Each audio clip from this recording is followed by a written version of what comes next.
Good morning, good afternoon, good evening, wherever you are. It's 1 p.m. Eastern now, so I thought we'd get started. So welcome everybody to the Autonomous Systems Showcase. I'm Brian Markowitz. I am part of the Deep Tech Showcase team, and I will be emceeing this event. So before we get into the actual pitches, we're just going to have some opening remarks and introducing the panel. And then that's going to last for about 20 minutes. After that, we're going to dive into the pitches, with the first hour being our open topic, which is industry agnostic. Could be any sort of technology topic. And then the second hour is the main theme of the showcase with the autonomous systems session. So just a little bit about us at Deep Tech Showcase. Our vision is to bring deep tech to market by leveraging the power of the community. Now, what community, you might be asking? So we have a community of entities that are interested in deep tech. First and foremost, we have the startups actually developing the technology and driving the innovation.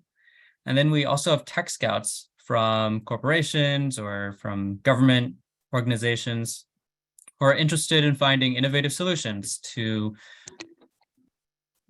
solve some of their problems, or to potentially partner with or be a potential acquisition in the future. And of course, investors are interested in interesting deal flow with innovative companies that could be a great return on their investment. So anchoring our community, we have monthly showcase events by industry theme, such as this one on autonomous systems. Every month it's on a different theme. So last month it was on space. The previous month was on advanced materials. The month before that, energy, and so on. And at these events, the deep tech startups pitch to the panel and an audience of tech scouts from the government, corporations, as well as to investors. Aside from our showcase events, another activity that we do for our startup companies and other members of our community is to help make connections. So a stakeholder from an investment firm or a corporation or federal agency turns to us. They typically tell us what kinds of tech they're interested in. And then if we have a startup that deals with that tech, we send a profile of that company to that stakeholder. And if that stakeholder is interested, we can make a warm introduction. Warm introduction means that stakeholder already knows that company's technology, did express interest in meeting with that company. So it's much better to have a warm introduction than a cold outreach. And typically after these warm introductions are made, the companies and the stakeholders could take it from there and see if there's a potential way to move forward. Another thing that we're doing is an MOU club. This deals more with our affiliate company called the Eagle Point Funding. They are a leader in federal funding, non-dilutive federal funding, mostly through the SBIR and SIDR mechanisms. So R&D funding. So one of the big sources of federal funding is from the United States Air Force. They have a mechanism where they could contract to companies R&D money called AFWERX. And one of the big missions in AFWERX, to get started on building a technology for the Air Force, is finding an Air Force stakeholder who wants to partner with a company and have that company help them solve a problem that their unit faces. And once they have that stakeholder, they have something called a customer memorandum, where they lay out what kind of R&D project that they want to work on with the Air Force, and they submit to AFWERX. And if they win, the company gets up to $1.25 million to work with that stakeholder on an R&D project. And then hopefully from there, be able to move forward with contracting with the Air Force. So we have an event for companies in our MOU Club, which is an initiative that we have to help companies match with Air Force stakeholders on December 8th. It's an invite-only event. It's a closed event, unlike these industry-themed events like this one. And it's only with the companies presenting and Air Force stakeholders in the audience and on the panel. And historically, we've actually had companies get customer memoranda from Air Force stakeholders as a direct result of pitching in our events. So it's a great event to participate in if you're working with us or with Eagle Point. So just moving forward, after next month's AFWERX pitch event, we're continuing with our regular industry themed events. So we have an aerospace and defense event in January, an IoT, edge, cloud, and cyber event in February. And you could check out our website, deeptechshowcase.com, where you could find the whole calendar of our events for 2023 moving forward. So now I'm going to stop sharing screen. We have a special guest, Eileen Chant from the DOE, who is going to discuss some opportunities. I believe that they recently released some opportunities, so she could get into that and give us a brief briefing, if you will, on what the DOE has to offer companies. Thank you, Brian, and nice to be here and to talk to people about the Department of Energy's SBIR STTR program.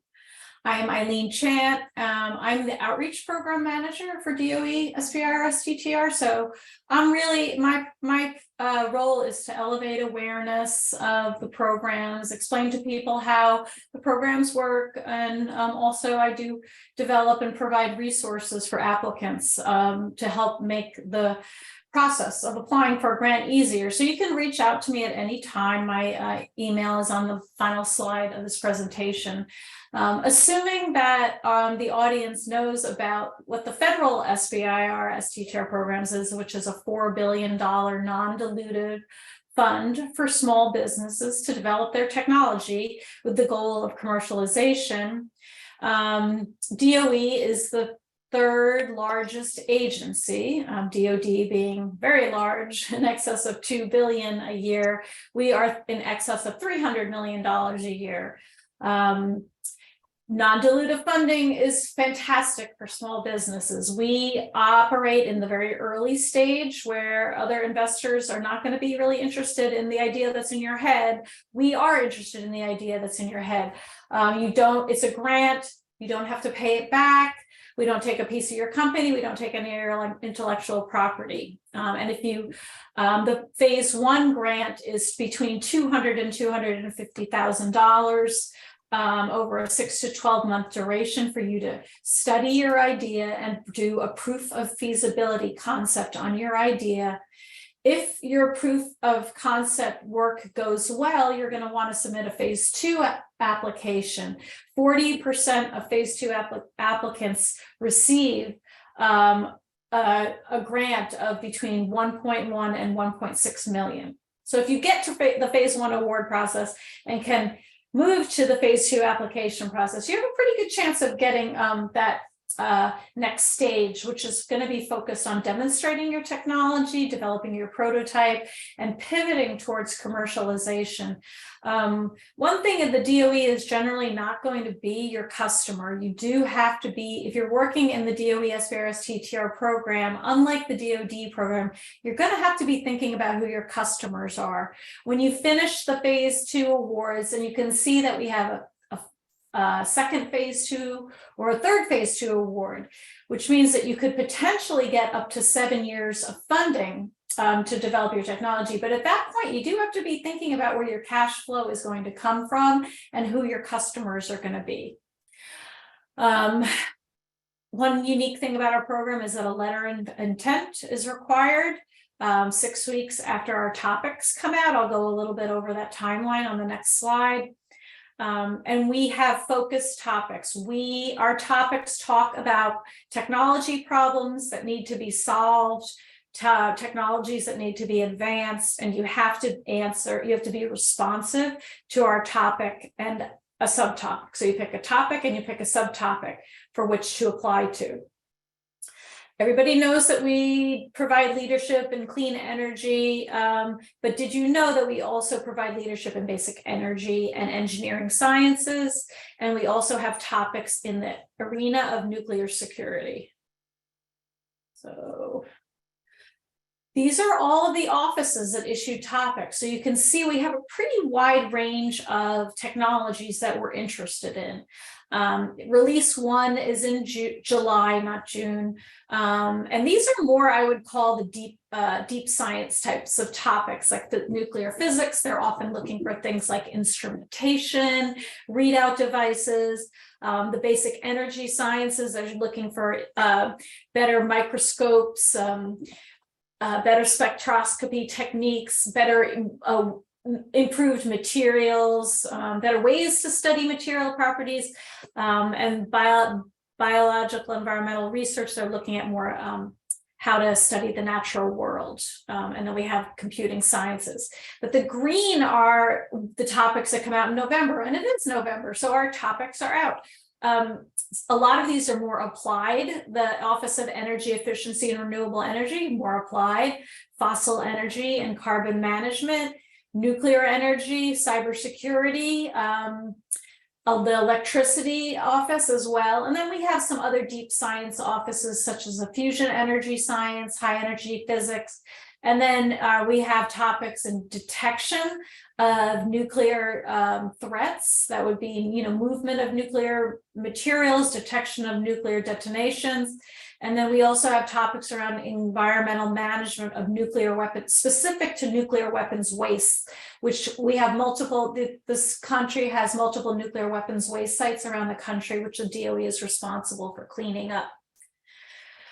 Okay, our topics came out on November 7th. You should, if you're looking for non-dilutive early stage funding, you do need to go look at our document on our funding opportunities page. Look through this document. It's a large document. Do a keyword search, look through the table of contents, and see if there's something you can be responsive to. The topics webinars are going on right now. There's one at 2 o'clock, but you can listen to them. They'll be posted. The webinar recordings will be posted. You have the letter of intent due on January 3rd, and you have full applications on February 22nd. So you have a while to prepare your application, but I do encourage you to look and make sure that to see if there's something there for you. I'm not going to read through the slide. It is just trying to emphasize the really wide variety of topics that we fund. And I also just want to emphasize, how can you evaluate whether or not you should submit a DOE application? What makes you a good fit with our program? The application review criteria are shown here on the right. The reviewers review your application for technical merit, the team's ability to carry out the project, and the potential impact of the technology if the research and development project is successful in terms of feasibility.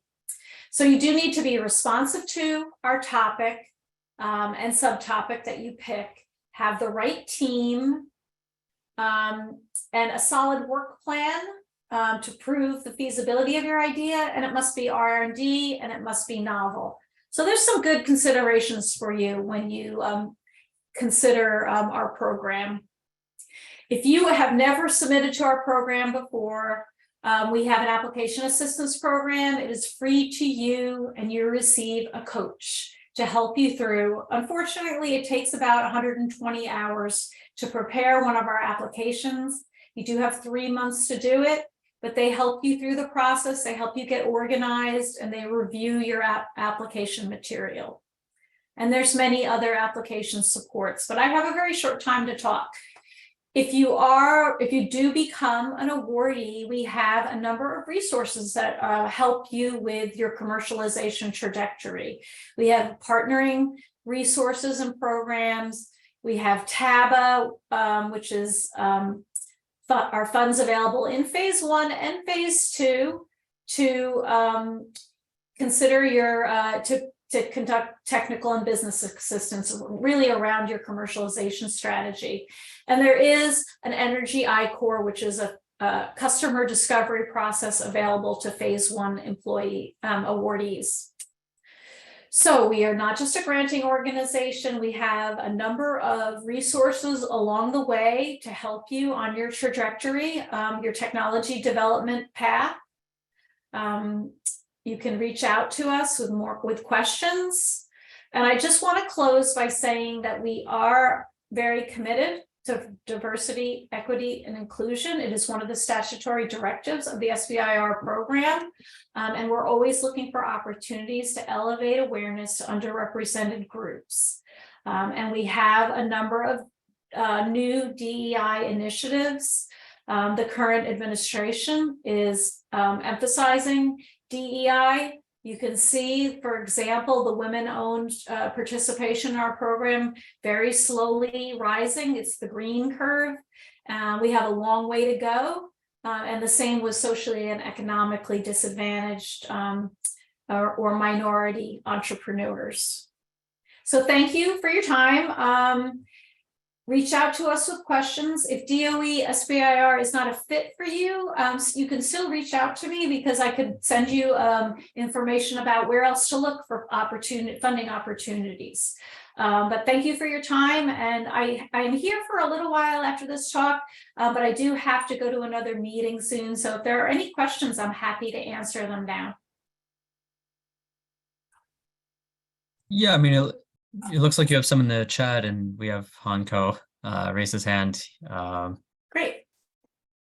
Hey, Ellen. Oh, I'm sorry. Is it okay to ask? Sorry about that. Oh yeah, I'll just go. Yeah, thanks so much for the great information. I was wondering about this, and this is perfect timing. Is it possible to share some of the links that you, web links on the chat room or something like that? Possible, please? Yeah, sure. I'll put in a bunch of links to get you to our website and certain resources. The Phase Zero program, the funding opportunities page is critical. It's like kind of a boring page with a table, but it shows you when everything kind of happens in the timeline. I will do that. And I do see it. Okay, go ahead. Yeah, I was going to say, some of the companies that we work with, I'm a VC, and that we work with has a pretty keen interest in how DOE works and all that. And I try to explain, and this is perfect. So just like somebody, like you read my mind. So thank you, appreciate it. Well, one of the things you want to know if you're in VC is that we are starting partnering initiatives, and we have Carol Rabke. I'll put her name in the chat too. I mean, she is starting these partnering initiatives, and so we're starting a partnering website where entrepreneurs can search for whatever types of partners they need, such as manufacturing, or they want people to help to demonstrate their technology or test their technology, and of course funding opportunities with angel investors, venture capitalists, that kind of thing. So you can be part of that if you want to reach out to her and find out what she's doing and see if it's a fit for what you do. Okay, great. And also, is there a little more initiative or interest in producing a greener energy in the whole effort? Oh yeah, That's I mean, not to say any prep, because that's the space we are focusing right now. That's why. Oh yeah, I mean, and greener energy. I mean, like the carbon, the transition from fossil fuels. Correct. Yeah, that is, the Office of Energy Efficiency and Renewable Energy, Okay. and the Office of Electricity funds a lot of topics because that our grid is challenged with respect to the distributed power sources that we're expecting to be implemented over time. So a lot of the offices are kind of focused on the energy transition, carbon. Fossil energy and carbon capture, of course, is focused on, removing and managing CO2 emissions. And so there's a lot of focus on the transition towards a zero carbon future in our topics. But they're very specific. They're very much like this type of fuel cell needs this kind of new membrane to advance, or how can we have better ways of recycling, like platinum from fuel cells, electrolyzers? And so these topics are very specific. They come out of our program offices. So they're not broad. They're not that broad. So you need to look for something to see. There may be something great for you in it if you're an entrepreneur. or there might be things that are not quite, you might not quite find a good fit. That's just the nature of our topics. Right. Thank you so much. Appreciate it. As about as smart grid technologies, I see that question. You could look at I would go look at the Office of Electricity, their topics. They do issue topics in that area. And as far as telecommunications and energy grids, I'm not sure off the top of my head, but I just encourage you to go look at the topics document and look, do a keyword search, do telecommunications, and any other types of keywords as far as what you're doing, and see if there's something there for you. There is cybersecurity. There might be an office might have a communications piece as well too. And some of the other offices are very concerned, like nuclear energy is very concerned about security and communications as well. And I'm going to type, after I finish answering questions, since I can't things at the same time, too difficult for me, I will type in some of the information that I presented. Okay, including thank my you so much. contact information. Yeah. Thank you so much, Eileen. I really appreciate it. This was really helpful and excellent for a lot of the companies. And yeah, if you're staying on, feel free to write down any helpful information you have in the chat. And if anybody has any questions, they could also post them in the chat. And depending on how long Eileen has, she could answer some of them, I'm sure. I'll stay on for a while. If you have more questions, I'll type in the answers while the webinar is going on. I Great, have about thank you.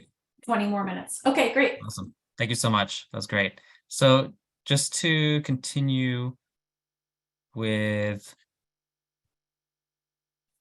our slideshow. So we're already, slightly behind, but it's okay. We have in an open topic session, which is this one right here, we're going to have Lufcar present first, and then More Solar, followed by Orbit's Edge, and then close it off with Arcadia Space. And the panel for this session, this slide is slightly out of date because we have had some new additions and some dropped out. But I'm just going to call some of the panelists by name who are here. And if you could kindly just introduce yourself briefly, say, your organization, what you do, and some of the technology areas that you're interested in, that would be great.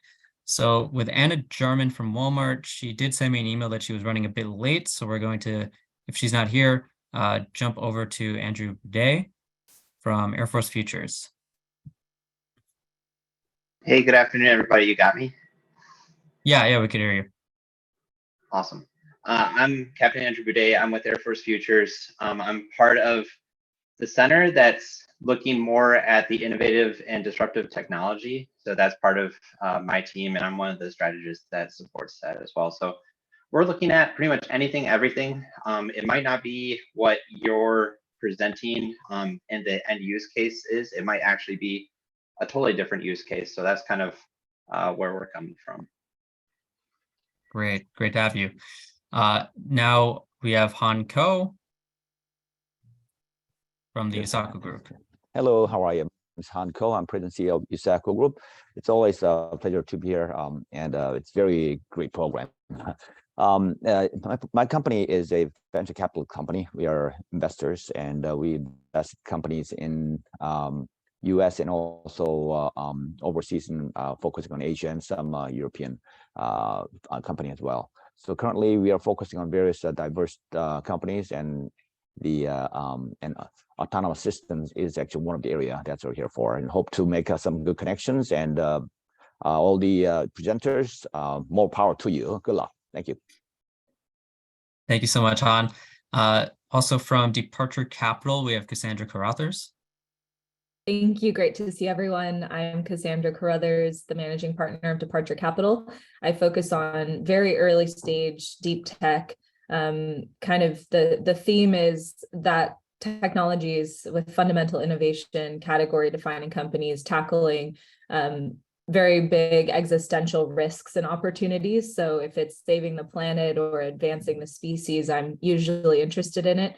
I do look quite a bit at hard tech and hardware-based innovation, including autonomy, robotics, automation, security, dual use tech, aerospace, and other industries. So excited to be here. Thanks for having me. Excited to have you. Thanks for joining us. So from the Air Force, we have Joe McRae. Hey everyone, I'm Senior Master Sergeant Joe McRae with the United States Air Force, as Brian said. I'm stationed in Germany at Spangdahlem Air Base. I've done a couple different showcases as a panelist with Deep Tech. It's always good to join you guys again. I'm also a SBIR STTR reviewer for AFWERX when I have the time. I'm looking for some companies that have tech that apply to operations here at the 52nd Fighter Wing, which is all sorts of weird new things that we're getting into now. And then I'm a computer programmer by trade. So I'm always keen to hear about comm and cyber stuff, AI training, whatever people are doing. And I also have some contacts with the Space Force as well that I like to kind of build a bridge for them as well. Thanks so much, guys. Great. Awesome. Thank you so much for joining us. So moving on, we also have from Bosch Ventures, Yvonne Lutsch. Yeah, hello everyone. In contrast to Joe, I'm German, but I'm sitting in US. I'm on the West Coast in our Sunnyvale office, and the Bosch Venture Group or the Bosch Venture Capital is a part of the Bosch Corporation, and we do very independent venture capital investments in startups. Like a financial VC, we are very strongly focused on financial return, even though we want to see a strategic fit with the Bosch Corporation.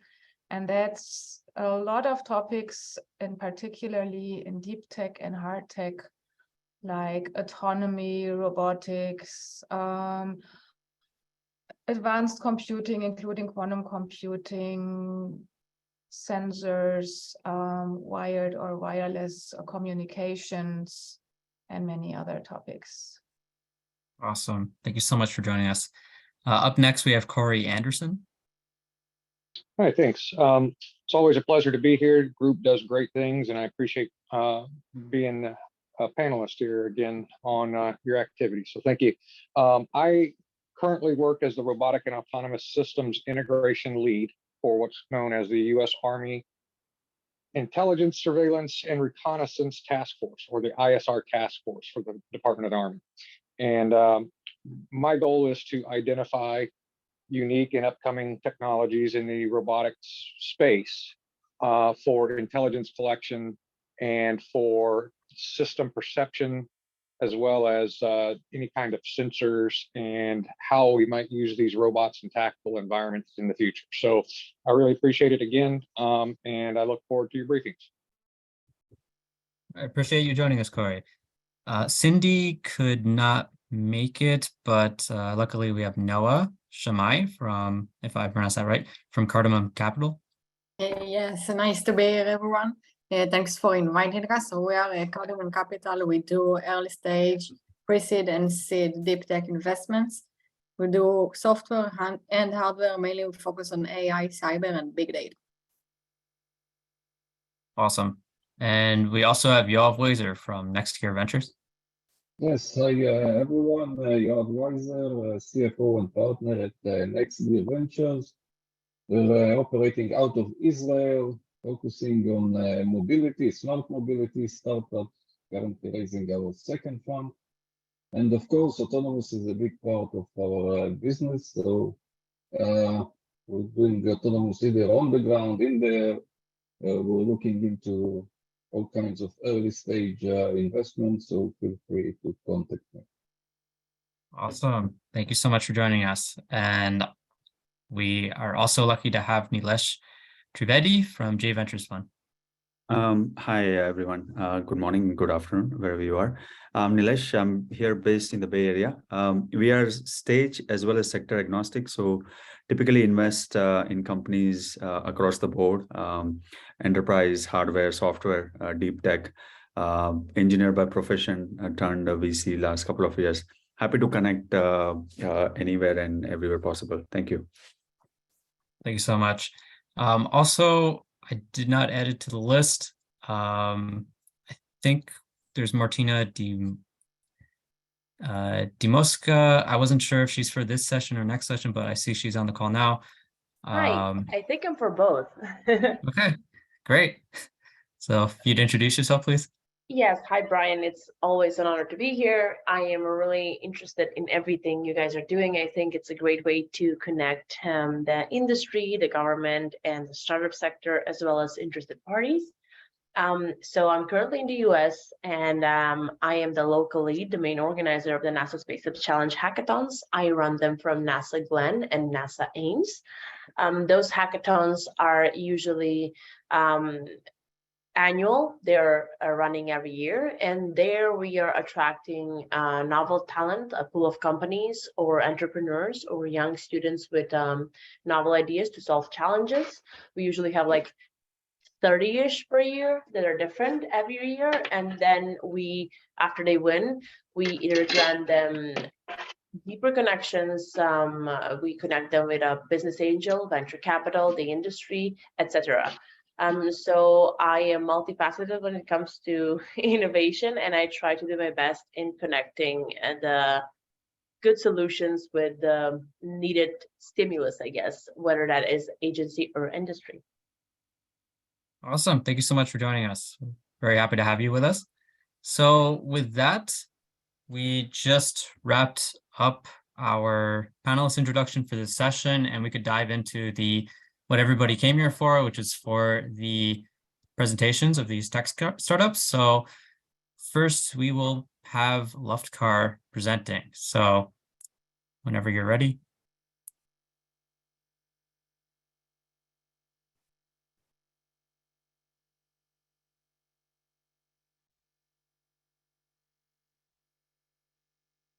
Sorry about that. Good morning, good afternoon. I was talking on mute. Are you able to see my screen? Yes. Yes, great, wonderful. So my name is Sant Satya. I'm the founder CEO of Luftcar. Luftcar is building a novel air and road connecting vehicle, and I'm going to talk more about it. I myself came from Ford Motor Company, GE, Boeing, and L3 Harris. I had developed 300 hydrogen cars in the past. I was considered the hydrogen fuel cell expert. And with that technology behind me, and also with aviation background, I came up with this concept. And the next slide, I'm going to show a quick video, and I'm going to reduce the volume and talk to it. So Luftcar is an air and road vehicle. It has got a flying forklift concept, and this flying forklift can pick any live cargo. When I say live cargo, I'm talking about a road vehicle, a space vehicle, or it could be a water vehicle. But right now, we are focusing our prototype on picking up road vehicles. The Army is very interested in what we are doing, because we will do ship to shore and shore to outpost type of applications in taking road cars across contested zones. It would be a great cargo vehicle. The cargo vehicles would be true last mile door-to-door delivery vehicles, where we could pick up a UPS truck or an Amazon truck or any food distribution truck or an air ambulance and connect it to the flying forklift and then lift it across. The flying forklift is more of a drone. It has got 6 propellers with backup batteries, but primarily powered by a hydrogen fuel cell propulsion. Now, hydrogen fuel cell propulsion is our strong points, and that's going to be our IP. And we are partnered with Bosch Aviation on that. And I see somebody from Bosch Ventures here. They'll be excited to know that this is a strategic partnership that Bosch had looked out for, and they sought us out, and we formed a partnership to develop an automotive style fuel cell propulsion into an aviation grade fuel cell. And I'll skip down to the next slide. We are solving today's problems.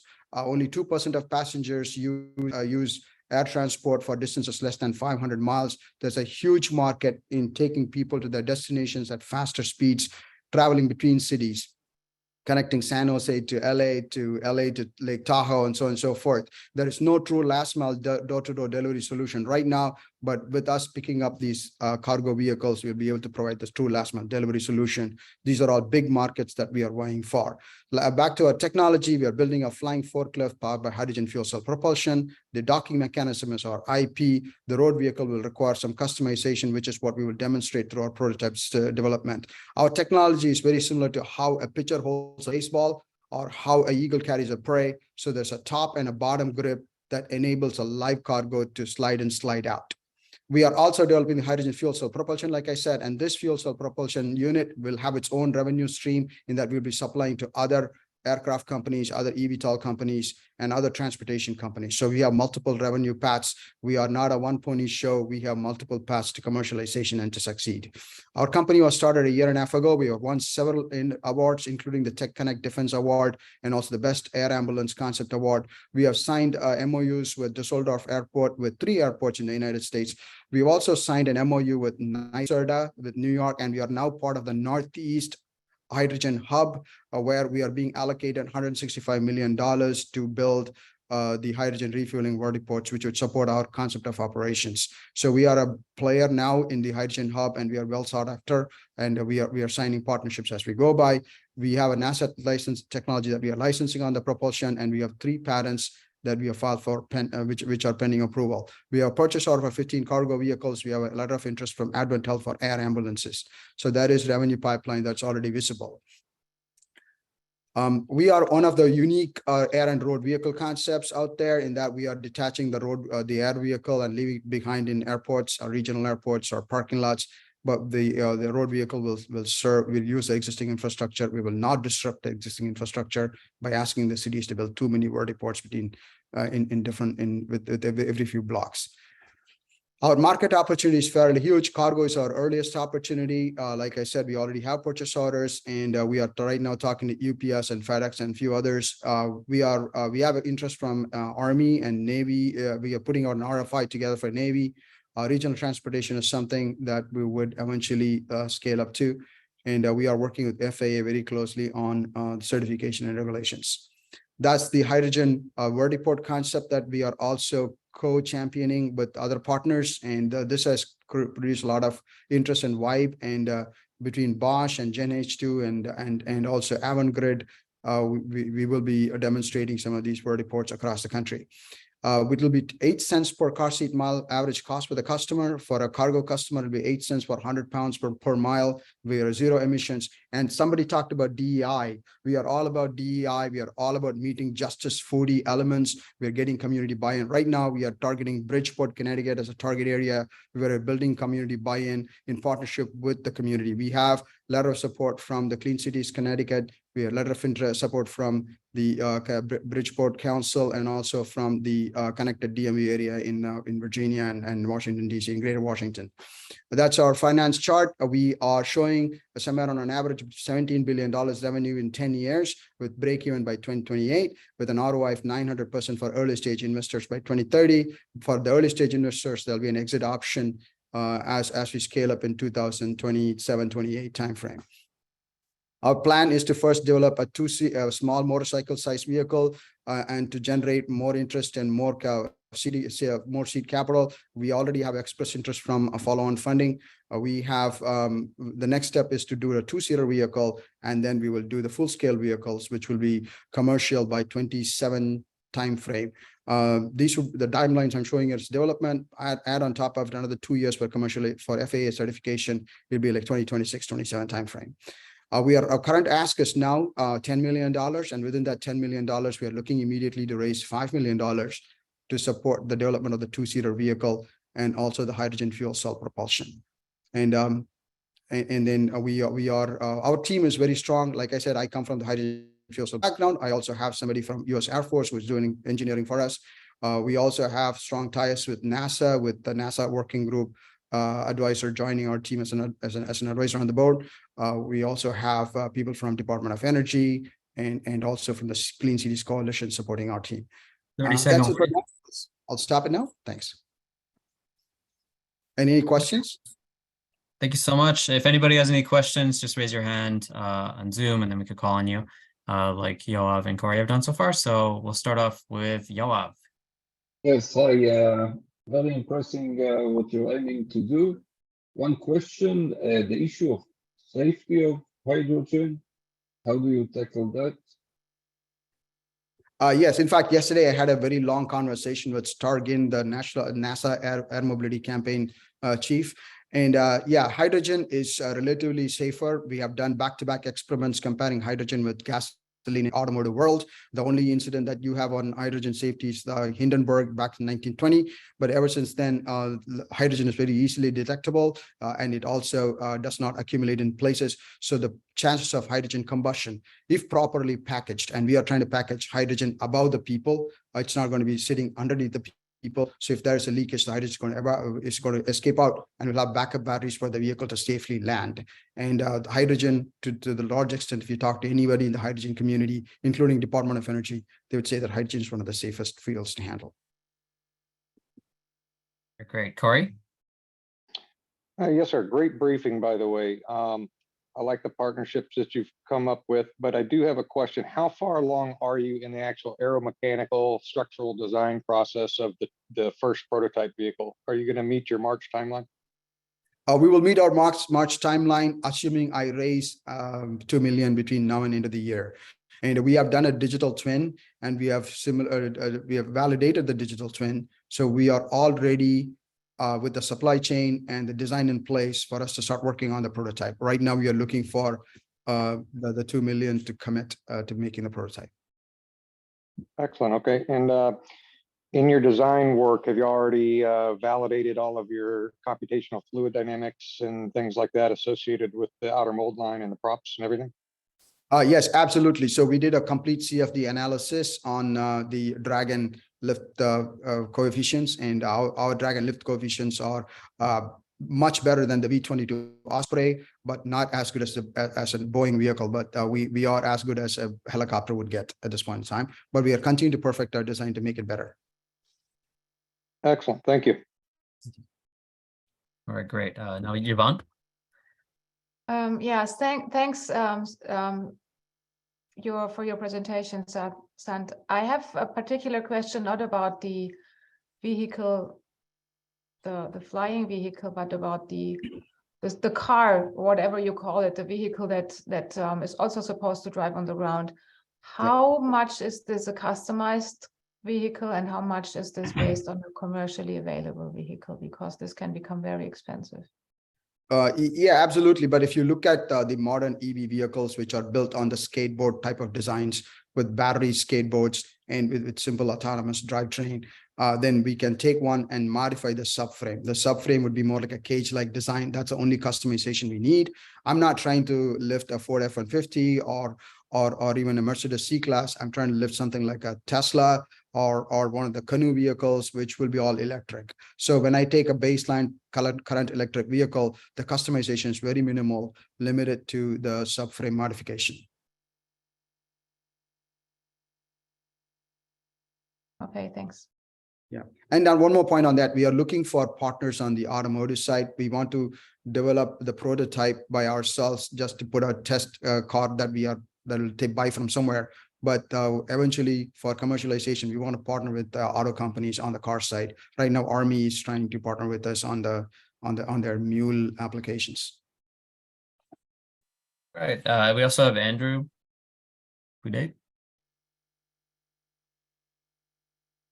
Yeah, great stuff. I had a few questions.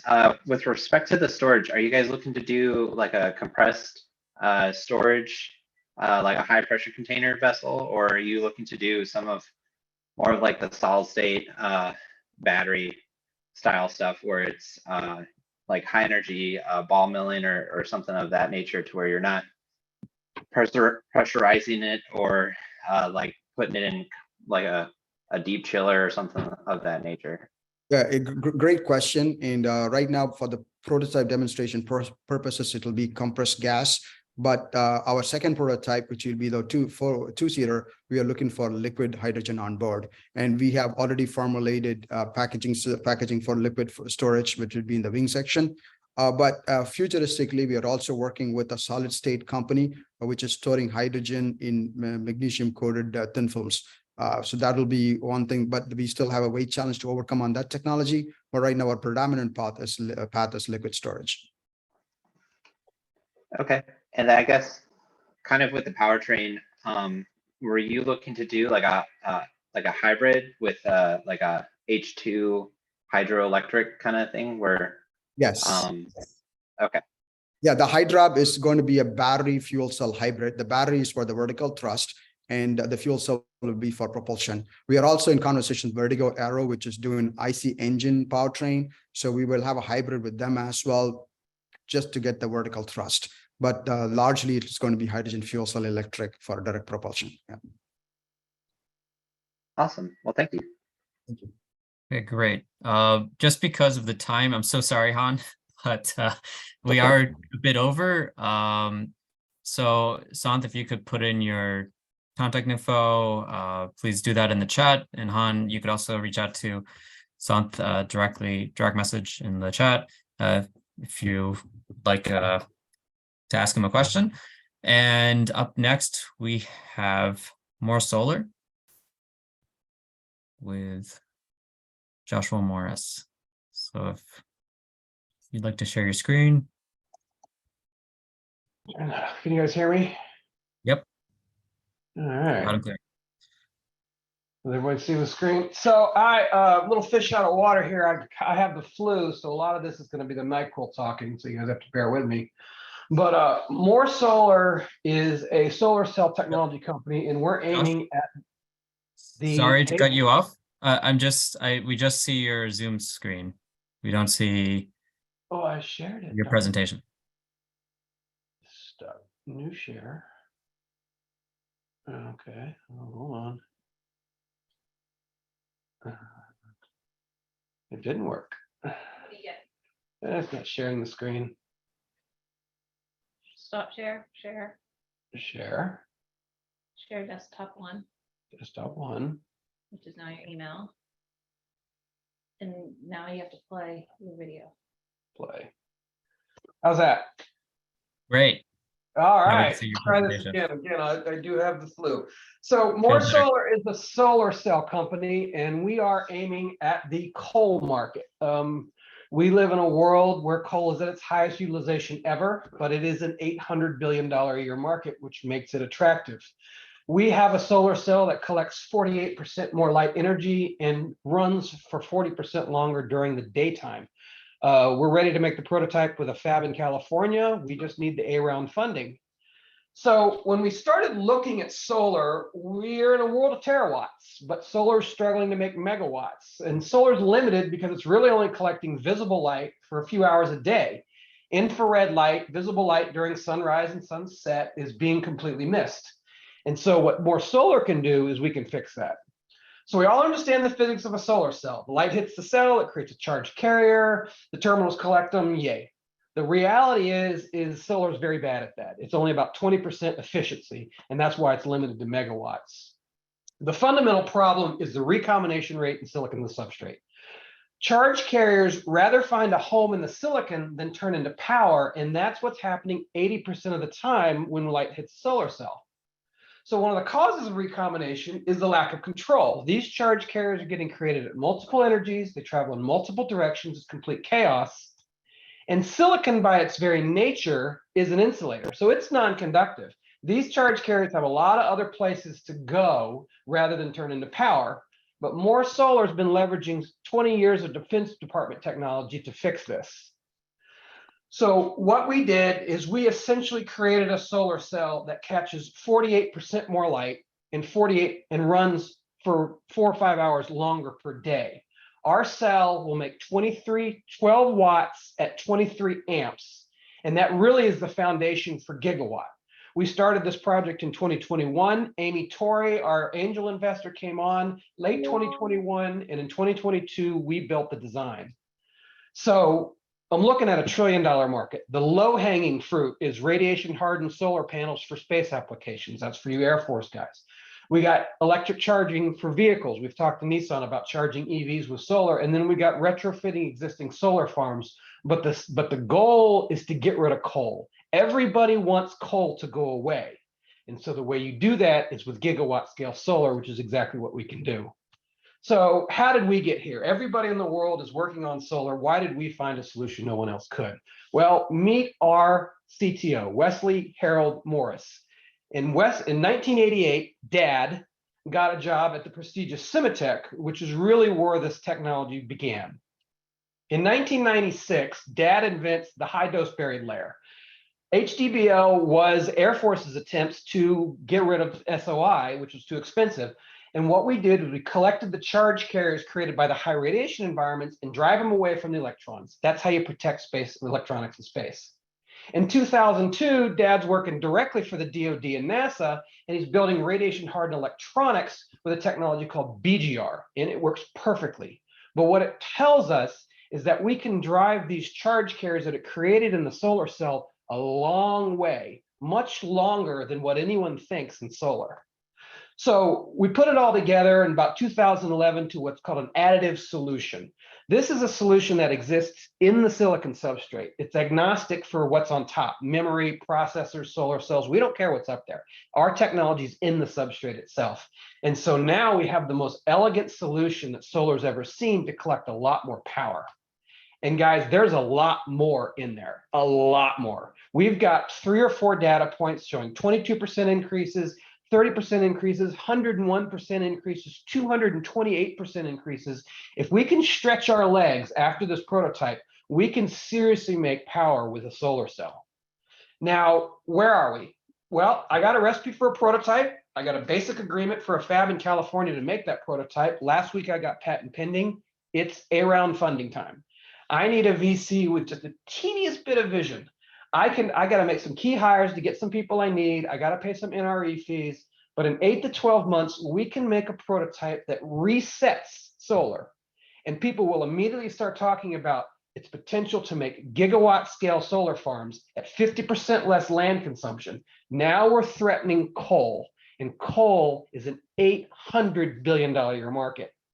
And real quick, because I know there's some Air Force people in here and we're kind of a child of y'all, we can make this cell rad hard. Now, the version we have is not rad hard, but the old DoD tech, especially the AFRL tech, is actually designed to be radiation immune in the space systems. We have a part on the ISS right now, and we did a couple polar orbits for Air Force satellites.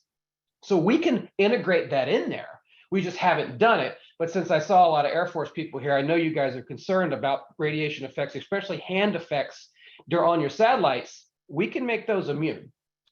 So myself, Amy Torrey are the founders. Wes, also Dad, he's the CTO, and we're ready to go. So if anybody's got any questions, let me know.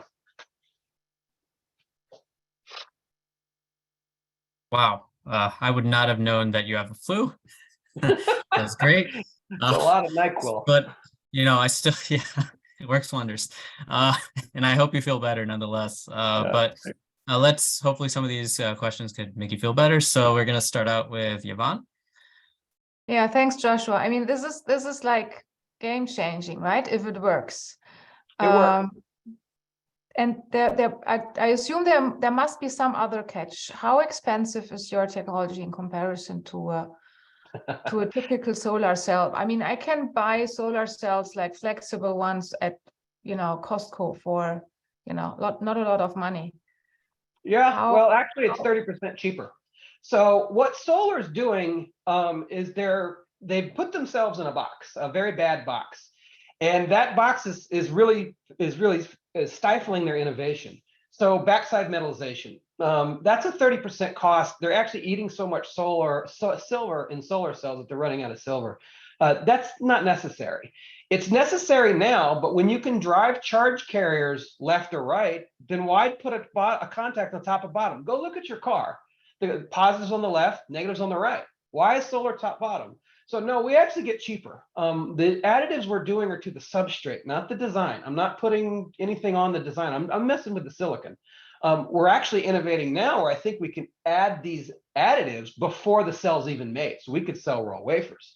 What we need to do is prove the technology, then scale to where we have gone. And it's been proven. I mean, Air Force has got parts right now in space.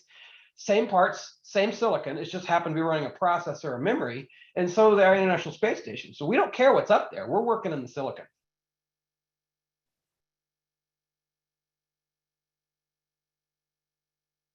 Okay, great. Next up, we have Noah. Hey, Joshua, very interesting. I didn't mention that before, but we are kind of a Spanish-Israeli fund, and we were looking actively for this kind of opportunities also in Israel and Europe.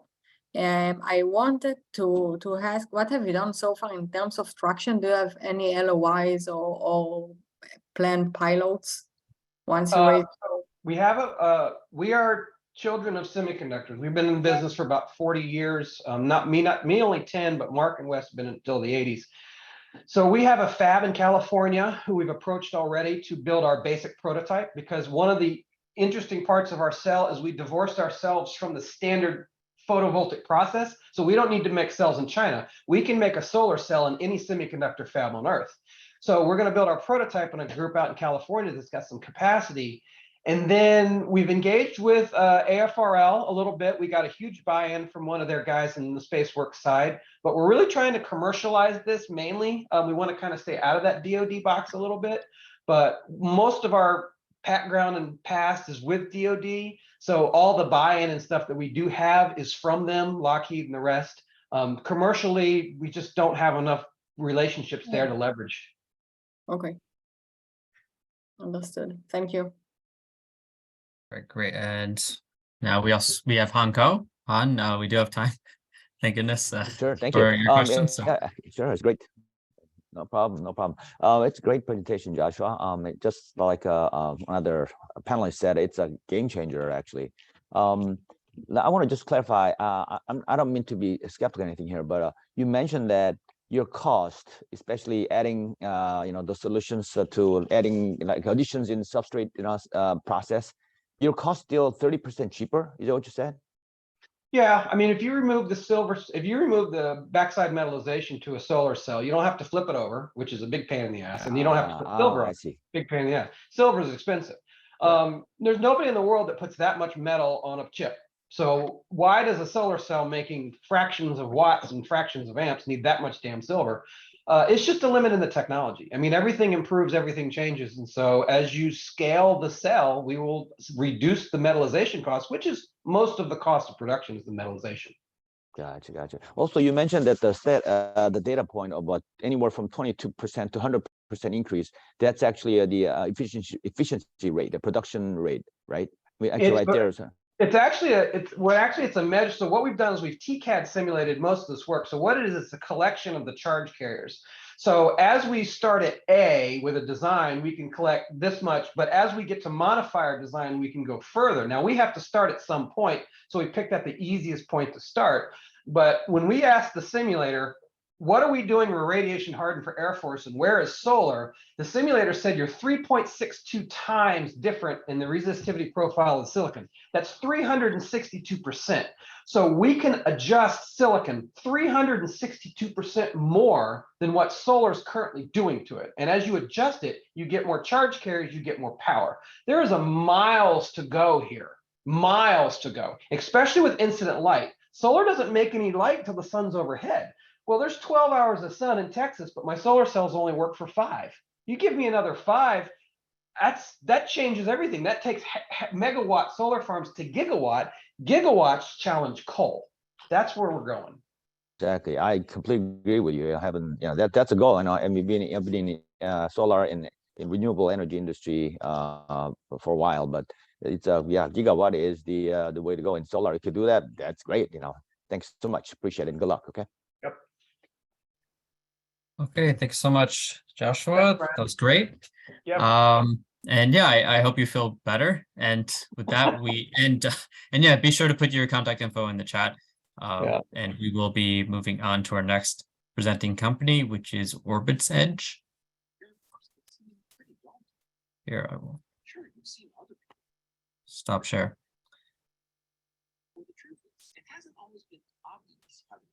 You might see it, but can you hear me? Yes. Okay.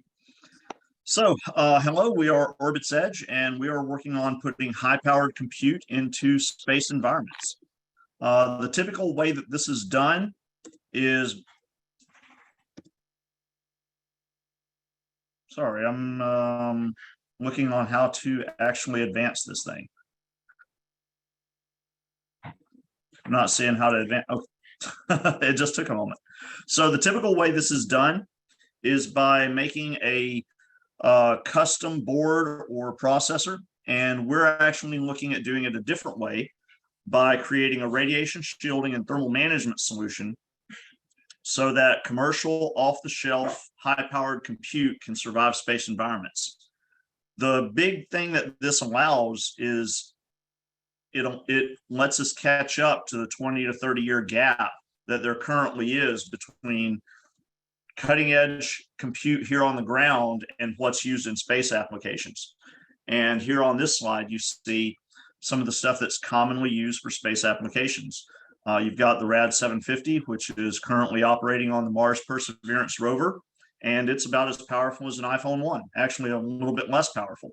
And then here on the bottom, you see Xeon Platinums, which are like in the order of 20,000 times more powerful than what we are currently commonly flying. By allowing modern high-powered compute into space operations, you allow autonomy, advanced analytics, all sort of applications. It's very important for in-space assembly and manufacturing, as well as various of the production processes that we're going to look at in the next several years.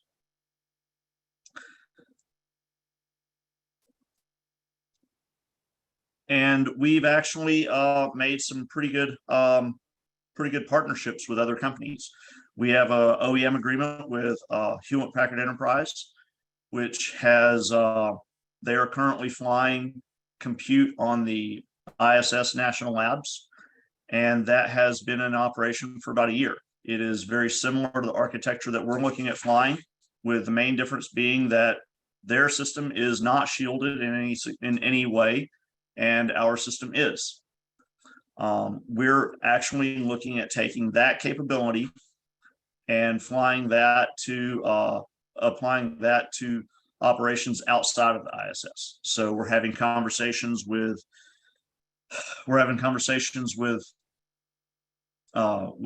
companies that are working on space stations, companies that are working on autonomous and semi-autonomous rovers for lunar applications, and we're having conversations with companies that are working on doing assembly and manufacturing and these sort of complicated operations. And we have various relationships and various MOUs and LOIs and NDAs with lots of companies that are playing in this field. So we're looking at a couple of different models for this. We're looking at a model that is centered on adding compute to your satellite, your application. That would be into a satellite or a rover or a space station or these sort of applications. And we're also looking at building up a constellation that allows us to have a sort of satellite as a service, compute as a service model. In the initial phases, we're looking at deploying 10 and 100 watt compute solutions for small sats and CubeSats, or CubeSats and small sats. And later on, we look at deploying 1,000 watt solutions for space stations, our own satellites, our own constellation, and these sort of applications.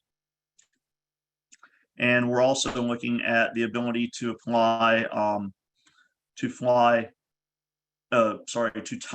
the BALT hardware, the smaller compute modules, back into our constellation in a sort of a hybrid cloud architecture, so that they can have local compute, but also have the ability to have a deeper database for cloud type applications. The space industry, the space economy is growing. It has grown a lot in the past several years, and is projected to grow further into the future. We're not looking at tying into one specific sector, but we're actually looking at having a piece of many different pies. We're looking at having applications in basically everything that is more complicated than what is currently done in space today. 30-second warning. All right. So we're we have a lot of relationships. We have made a lot of progress. We're currently building a prototype to demonstrate our radiation shielding and thermal management system. And we're looking to raise right now to help us get into the radiation testing and get into our flight hardware.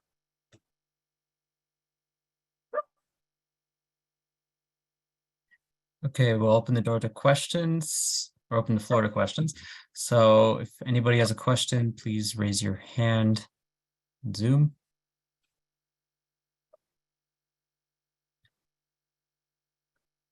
I guess I'll just start. Could you speak a little bit more about the competitive landscape? Yes, so there's actually quite a few companies that have come on board since we started. And almost all of those, well, all the ones I'm aware of, they're working on either building a board or a processor. No, I don't know of any of them that are looking at adding radiation shielding to COTS compute hardware so that they can fly current stuff. Gotcha. Okay, cool. And also it looks like somebody raised their hand. Andrew Boudet from Air Force Futures.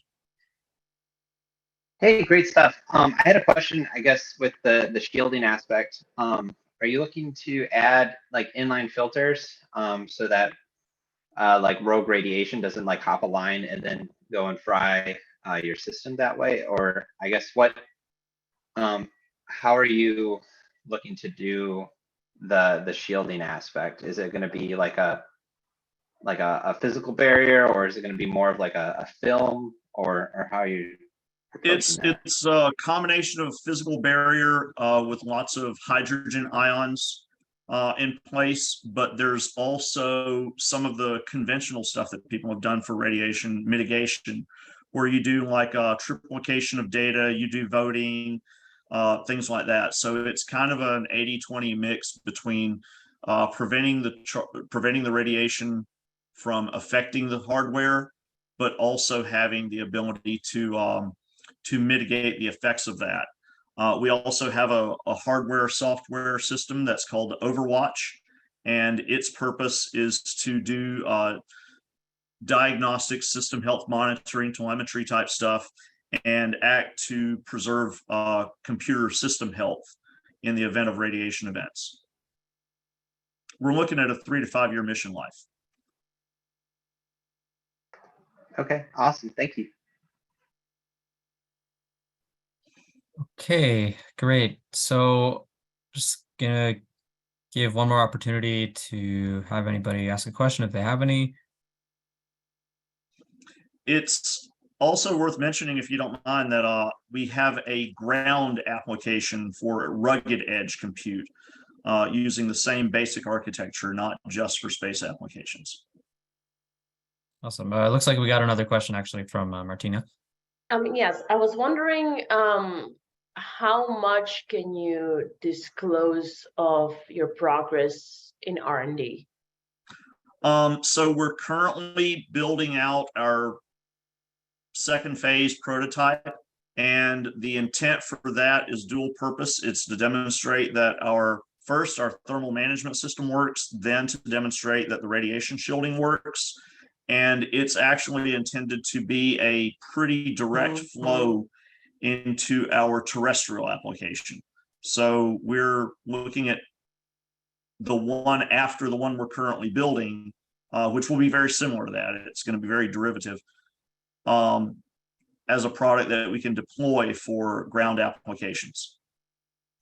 And where would you implement it first if you had a chance to actually? You mean the ground application or the space one? The ground ones. So the ground ones, we're in talks with companies that are working in the oil patch. We're also involved and interested in other resource extraction, as well as disaster recovery, military operations, remote medicine.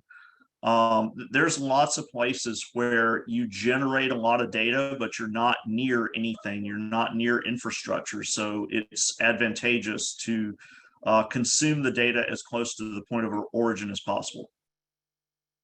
But probably oil patch as an early use case, because is just so challenging. I mean, a lot of the stuff there just eats hardware alive, and our stuff is intended to be environmentally agnostic pretty much.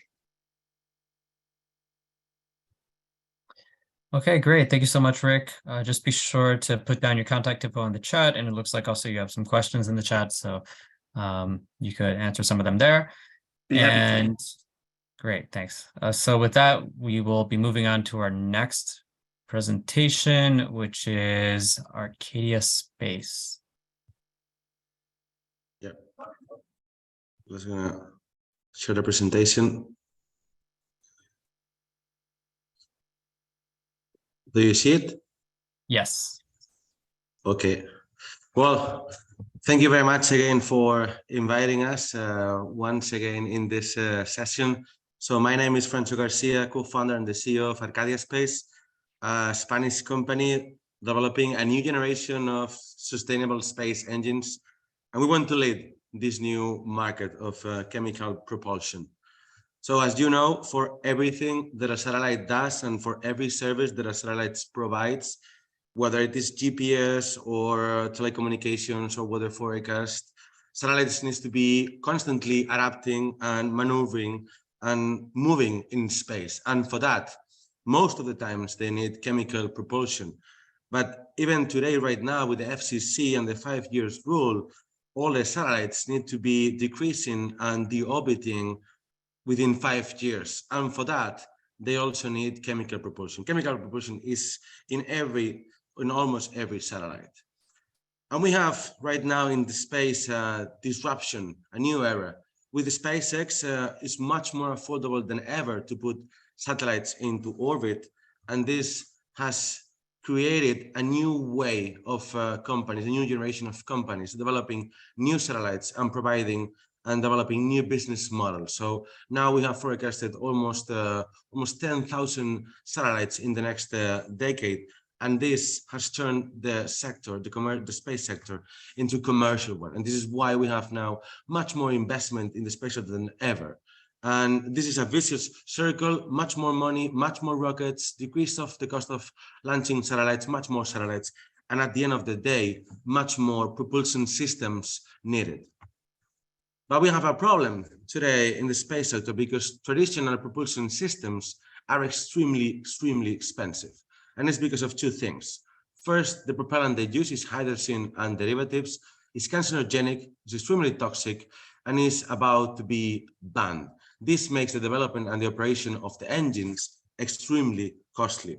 But also we have another problem because this technology has not been disrupted in the last 50 years because the sector until now was not disrupted as well. We are still using very costly materials and very costly manufacturing techniques. And this, at the end of the day, makes these engines extremely costly. But this is why we created Arcadia Space. We want to reduce drastically the cost of the propulsion systems using first green propellants, in this case, hydrogen peroxide of high concentration, but also new materials and new manufacturing techniques. In this case, we're using ceramic materials and 3D printing, plus the fact that we have our own testing facilities, which enables us to reduce a lot the cost, but also the time in the development. This makes to reduce the cost up to 60% compared to traditional engines. This is what we are developing right now, high performance compared to traditional engines, but at a fraction of the cost. 3 engines, 5 Newton, 50 Newton, and 200 Newton. We already started with the 5 Newton and is being tested and will fly already next year. And the propellant engine, 50 Newton, is about to be tested in a couple of weeks. The market we target, we're not looking at CubeSat or very small satellites. We tackle platforms above 50 kilograms, where the purchasing power is, where the market value is. In 2030, we expect to have more than 1.1 billion just in the sizes, in the thrust ranges of our engines, the market, and in a total global market of orbital propulsion of 30 billion by 2030. Regarding competition, we don't have much in terms of green competitors. Everybody that is doing hydrogen, we expect that in a matter of time will be dead because green is the future. We have the most advanced companies and the most competitive ones are 2 startups, Danaher Space in Europe and New Zealand and Benchmark Space Systems in the US, working also a lot with the DoD. These two companies are developing different solutions. At the end of the day, the propellant choice is what makes the engine better or worse. We have selected hydrogen peroxide as benchmark, and in terms of performance, we are the best ones. And on top of that, we will be much more cost-effective than benchmark space systems. And since we are developing everything in Europe, we will not have any export control restriction. In the last session, this showcase, we were starting to build our own testing facilities at the airport of Castellón in Spain. And now this is a reality. We're already testing and developing our engines. As I mentioned before, we can reduce a lot the cost, but also the time in the development, and we can be much faster into the time to market. We are the only ones in Europe having this kind of facility.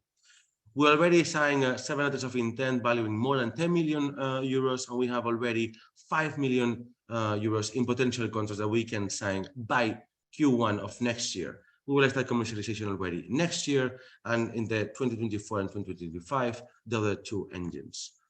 And this is an opportunity for us because in Europe, there is only one company developing and providing 60% of all the engines consumed in Europe. The remaining 40% come from the US.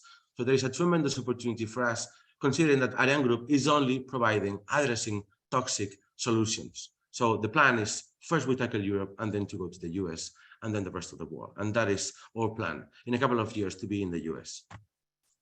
And the most important asset of the company is the team who are the only ones and the first ones in Spain developing a liquid rocket engine in a microlauncher company, PLD Space, the second microlauncher company in the world after Rocket Lab.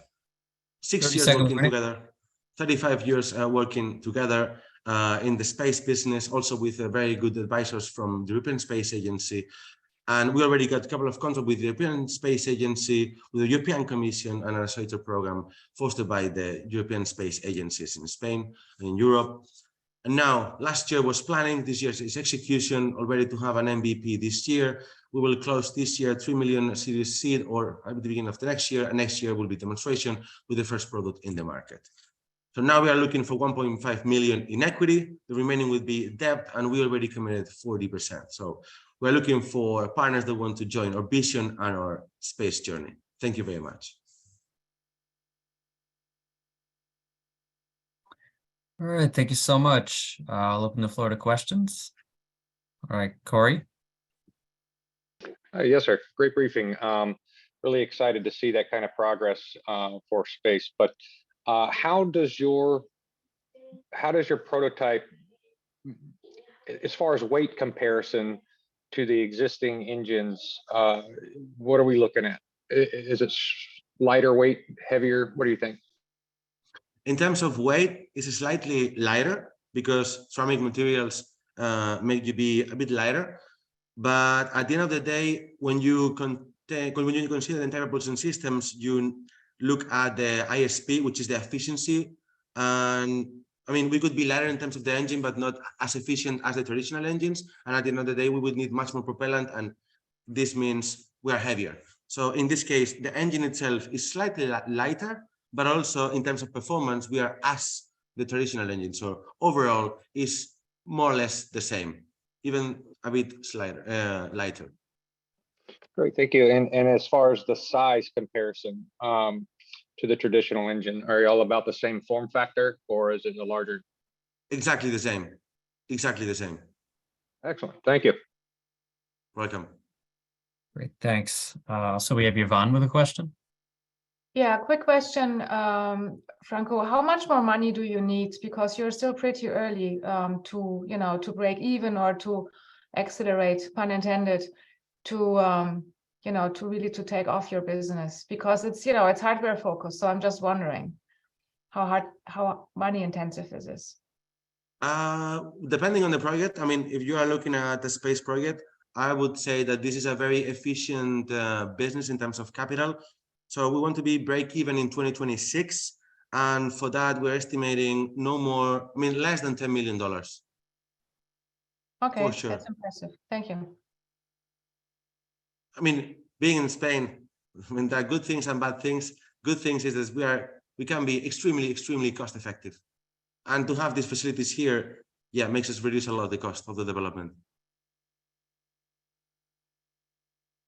Thanks. Okay, thank you so Welcome. much.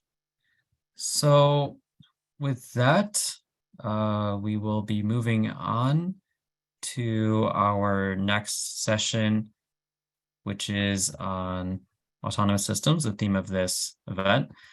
We are going to have Summer Robotics present, followed by Orangewood Labs, Marin Go, and then have National Energy USA wrap it up.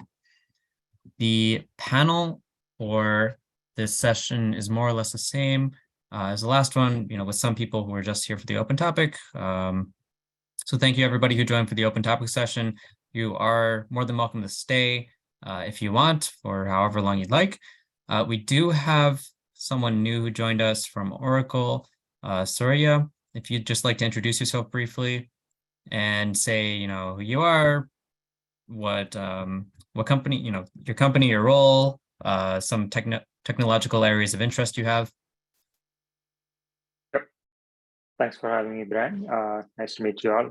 I'm part of a manufacturing advisory group where we build solutions around smart manufacturing and other areas where we showcase our capabilities along with our partner ecosystems.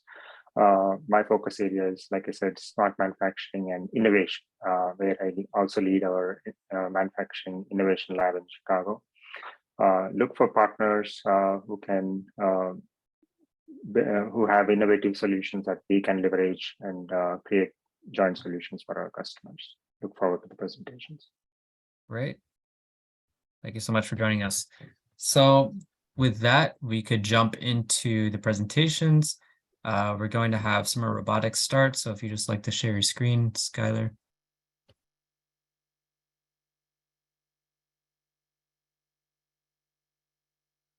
How's that? Yep, I can see it. Okay. Hi, I'm Skylar Cullen, CEO of Summer Robotics.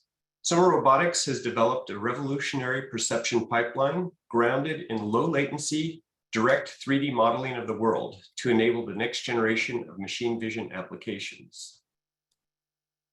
Machine vision technologies are bumping up against bottlenecks and challenging real-world applications.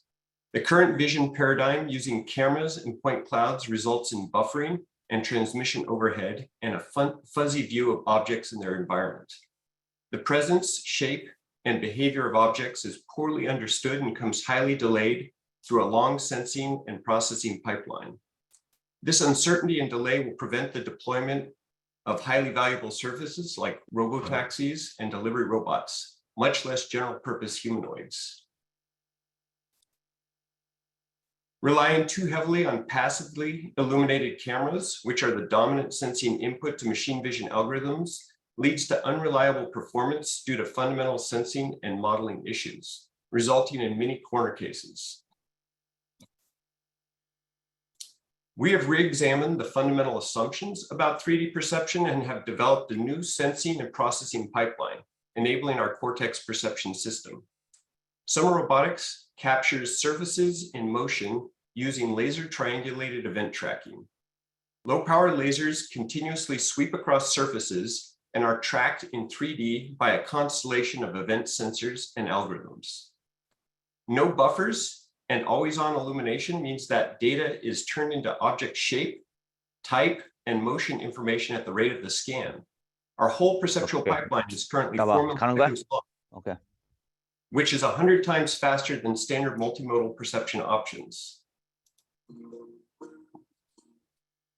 Cortex can detect and track pedestrians in milliseconds in bright outdoor conditions.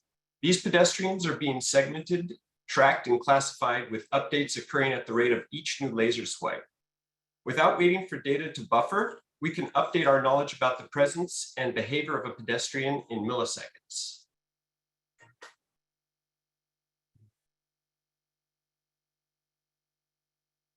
So consider when this low latency will be important.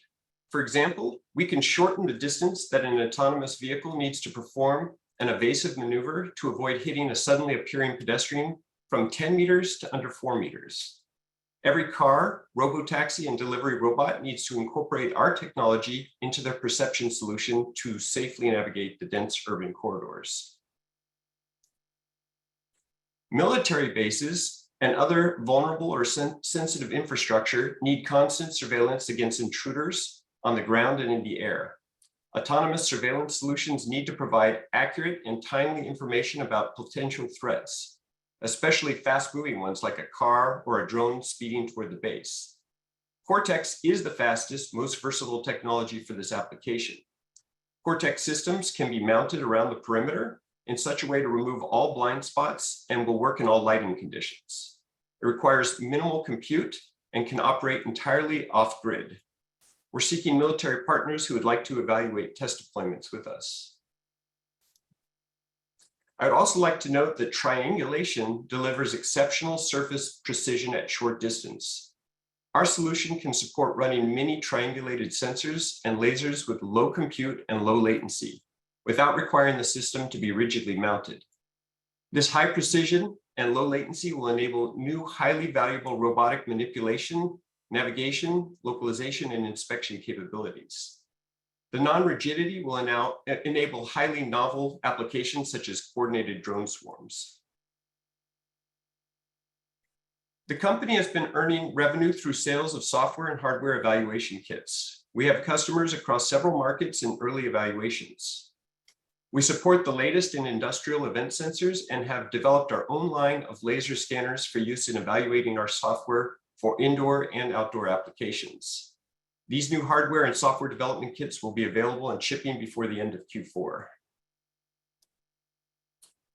We're currently working on multiple government grant proposals for innovative applications of our technology in the military.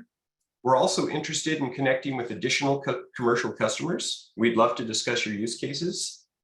And for investors, we're planning on raising a Series A round in early 2023. The two co-founders are both technologists with experience as executives at large technology companies in Silicon Valley. We also have a talented and growing team of engineering experts building the product. Thank you for your attention. Thank you so much. So with that, we could jump into the questions. First to raise his hand was Yoav. Yes, I thank you for the presentation. Two short questions. Hey, what's your expected BOM, which is a major issue with the mobility industry? And second, what do you see your advantage compared to fusion of apologies, there seems to be a problem with my connection. I can't hear you, Yoav. Yeah, same here. It's very difficult to understand you. Just a second, maybe.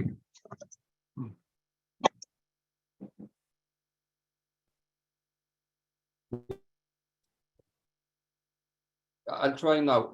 Hey, what is your expected BOM, bill of material, which is important for mobility industry? And second, what's your advantage compared to the current fusion of vision, radar, LiDAR that other offer?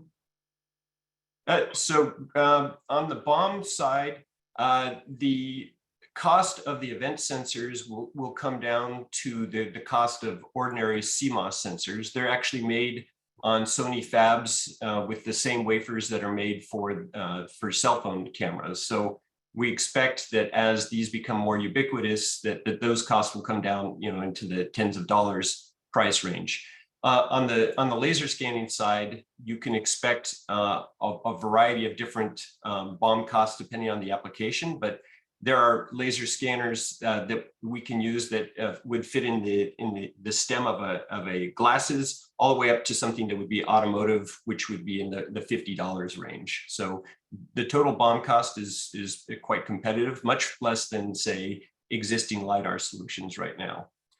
In terms of the key advantages, there are a number that I went over, but in the cases where robots need to dynamically interact with the environment, we are far, far faster. So if a robot needs to be able to respond to a safety critical type of situation where we literally provide information 100x faster than any sort of LiDAR or camera or radar system, that's not to say that we will necessarily replace them in all cases, but we will supplement it, because if you think about an automotive use case, if you need to see 100 meters down the road, you'll still want to have your LiDAR and your camera. But if you want to be able to interact with pedestrians or bicyclists within a 30-meter radius of you, that's where our technologies shine. So we're very complementary to the other modalities. Thank you. All right, thanks. Next up, just in the order of my screen, I have Corey Anderson. Hey, thank you. Skylar, it's good to link back up with you. Just for everyone's essay, this is of particular interest to the ISR task force. And I do have some plans to go forward with some of the technologies that's been briefed in this activity. And we are just waiting for Congress to pass a budget. So thank you. Thank you. Thanks, Corey, for that great comment and for letting us know. Next up, we have Cassandra. Thank you. Thanks, Skylar. Great presentation. My question was how the technology does in particularly complex or difficult environments, such as fog, mud, et cetera, are those things that you're able to get around with the laser-based approach?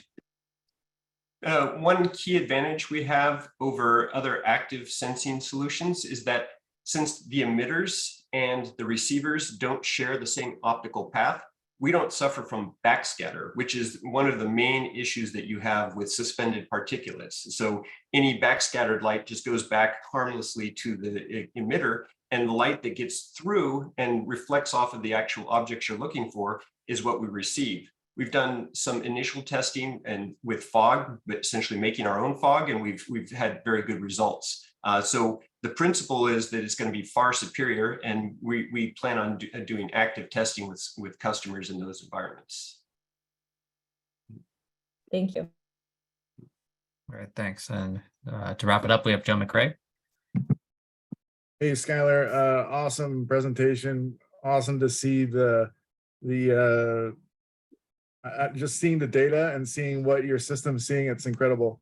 I'm very interested in testing this fog thing. We have a lot of fog here. So testing that as a test case here in Germany, that would be very interesting. I'm slightly concerned on spectrum and stuff like that, the clearance to run these types of things, but we can talk about that. I'll be reaching out, but also looking at the two guys walking, I was thinking about birds as opposed to drones, and how you could differentiate between a drone swarm or a drone in a sea of birds. Have you guys tested that? We haven't tested it, but the theory is very exciting on being able to distinguish types of motion. Since we actually capture the motion with such low latency, we can actually create detectors based on the deformations of the objects and the motion tracks versus frame-based technologies where you basically take it's like a picture book understanding of what's happening. You don't see the motion, you see kind of static versions of the motion as it occurs. So since we have very low latency, we're actually planning on building up true motion analysis that can distinguish a bird from a bat or a submarine from a fish, for example, just by its motion. That's awesome. Great, thanks. So with that, Skylar, if you just want to put your contact info in the chat, that would be great. And then we can move on to our next presentation, which is Orangewood Labs. So yeah, hi. Yeah, I think there was some confusion. So my name is showing my colleague's name, Dipankar, but my name is Abhinav. I'm the co-founder and CEO of Orangewood Labs. So yeah, let me just share my screen and we can get started.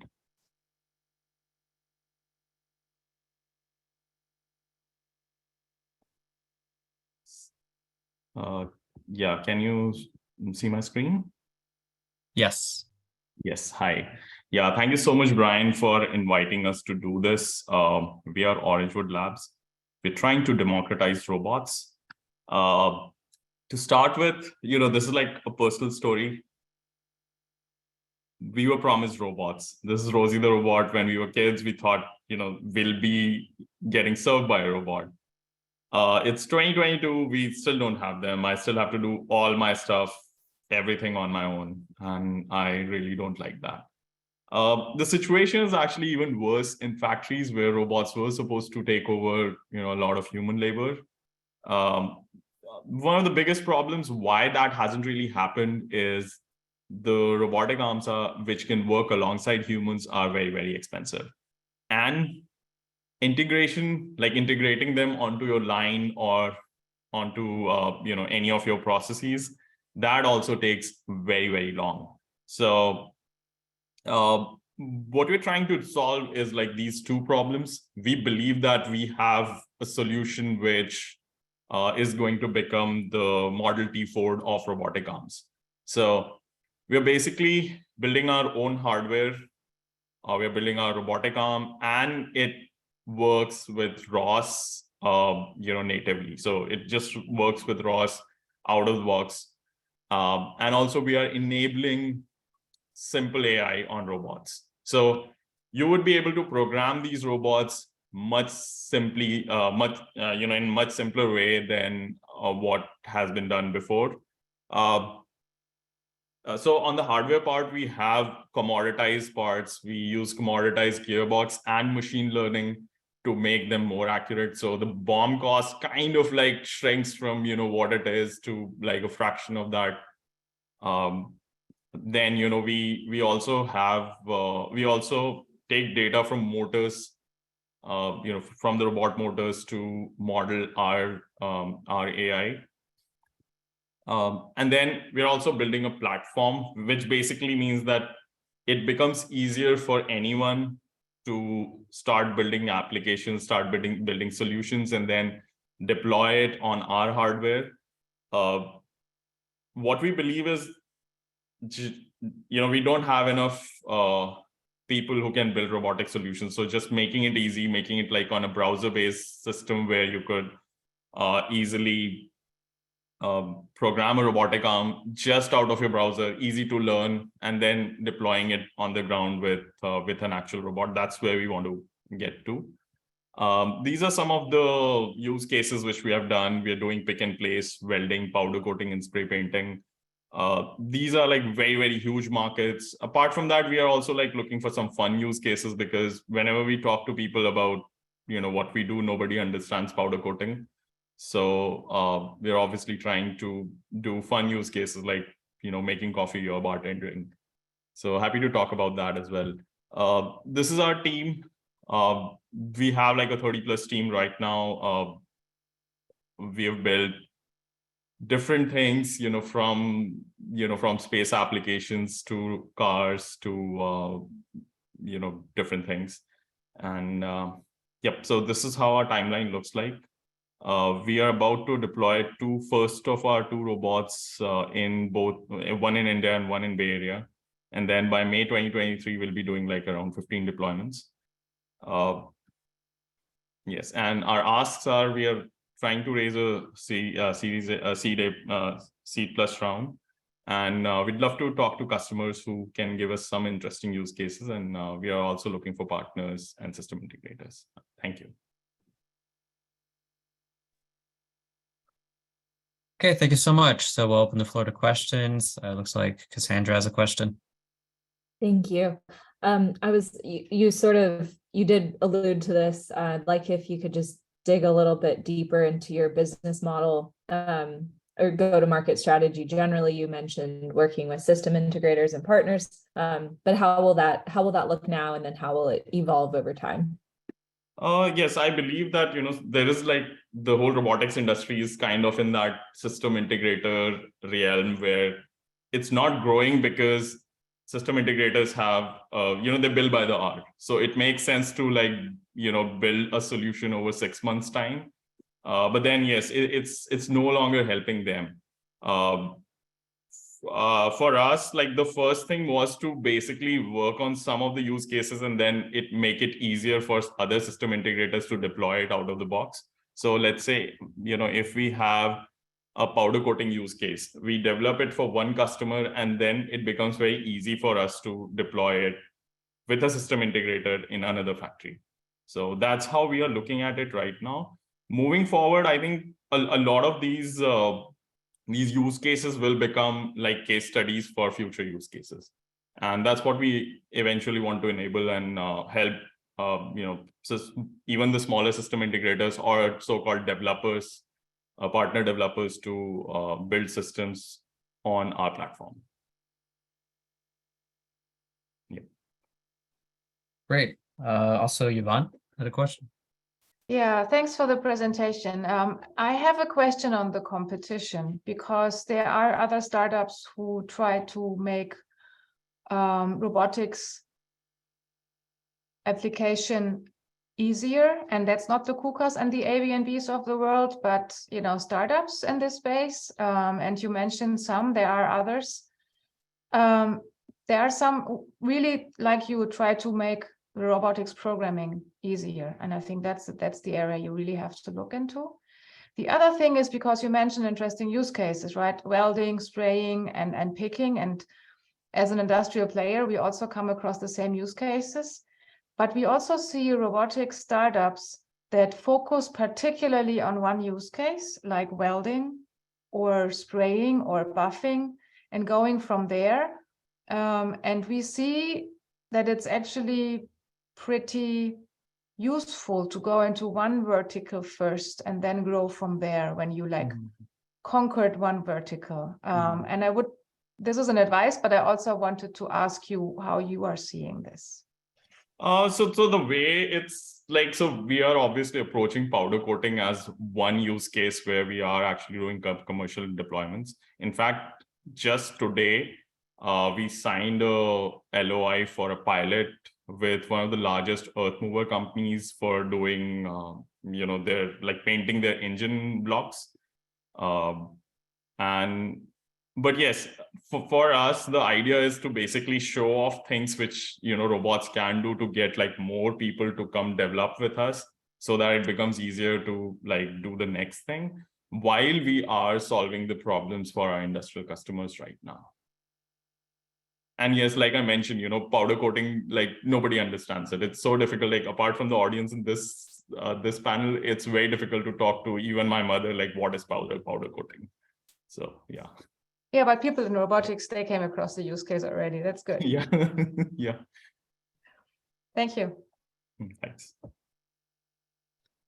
right. Thanks so much. That was great. So if you just want to put your contact info in the chat.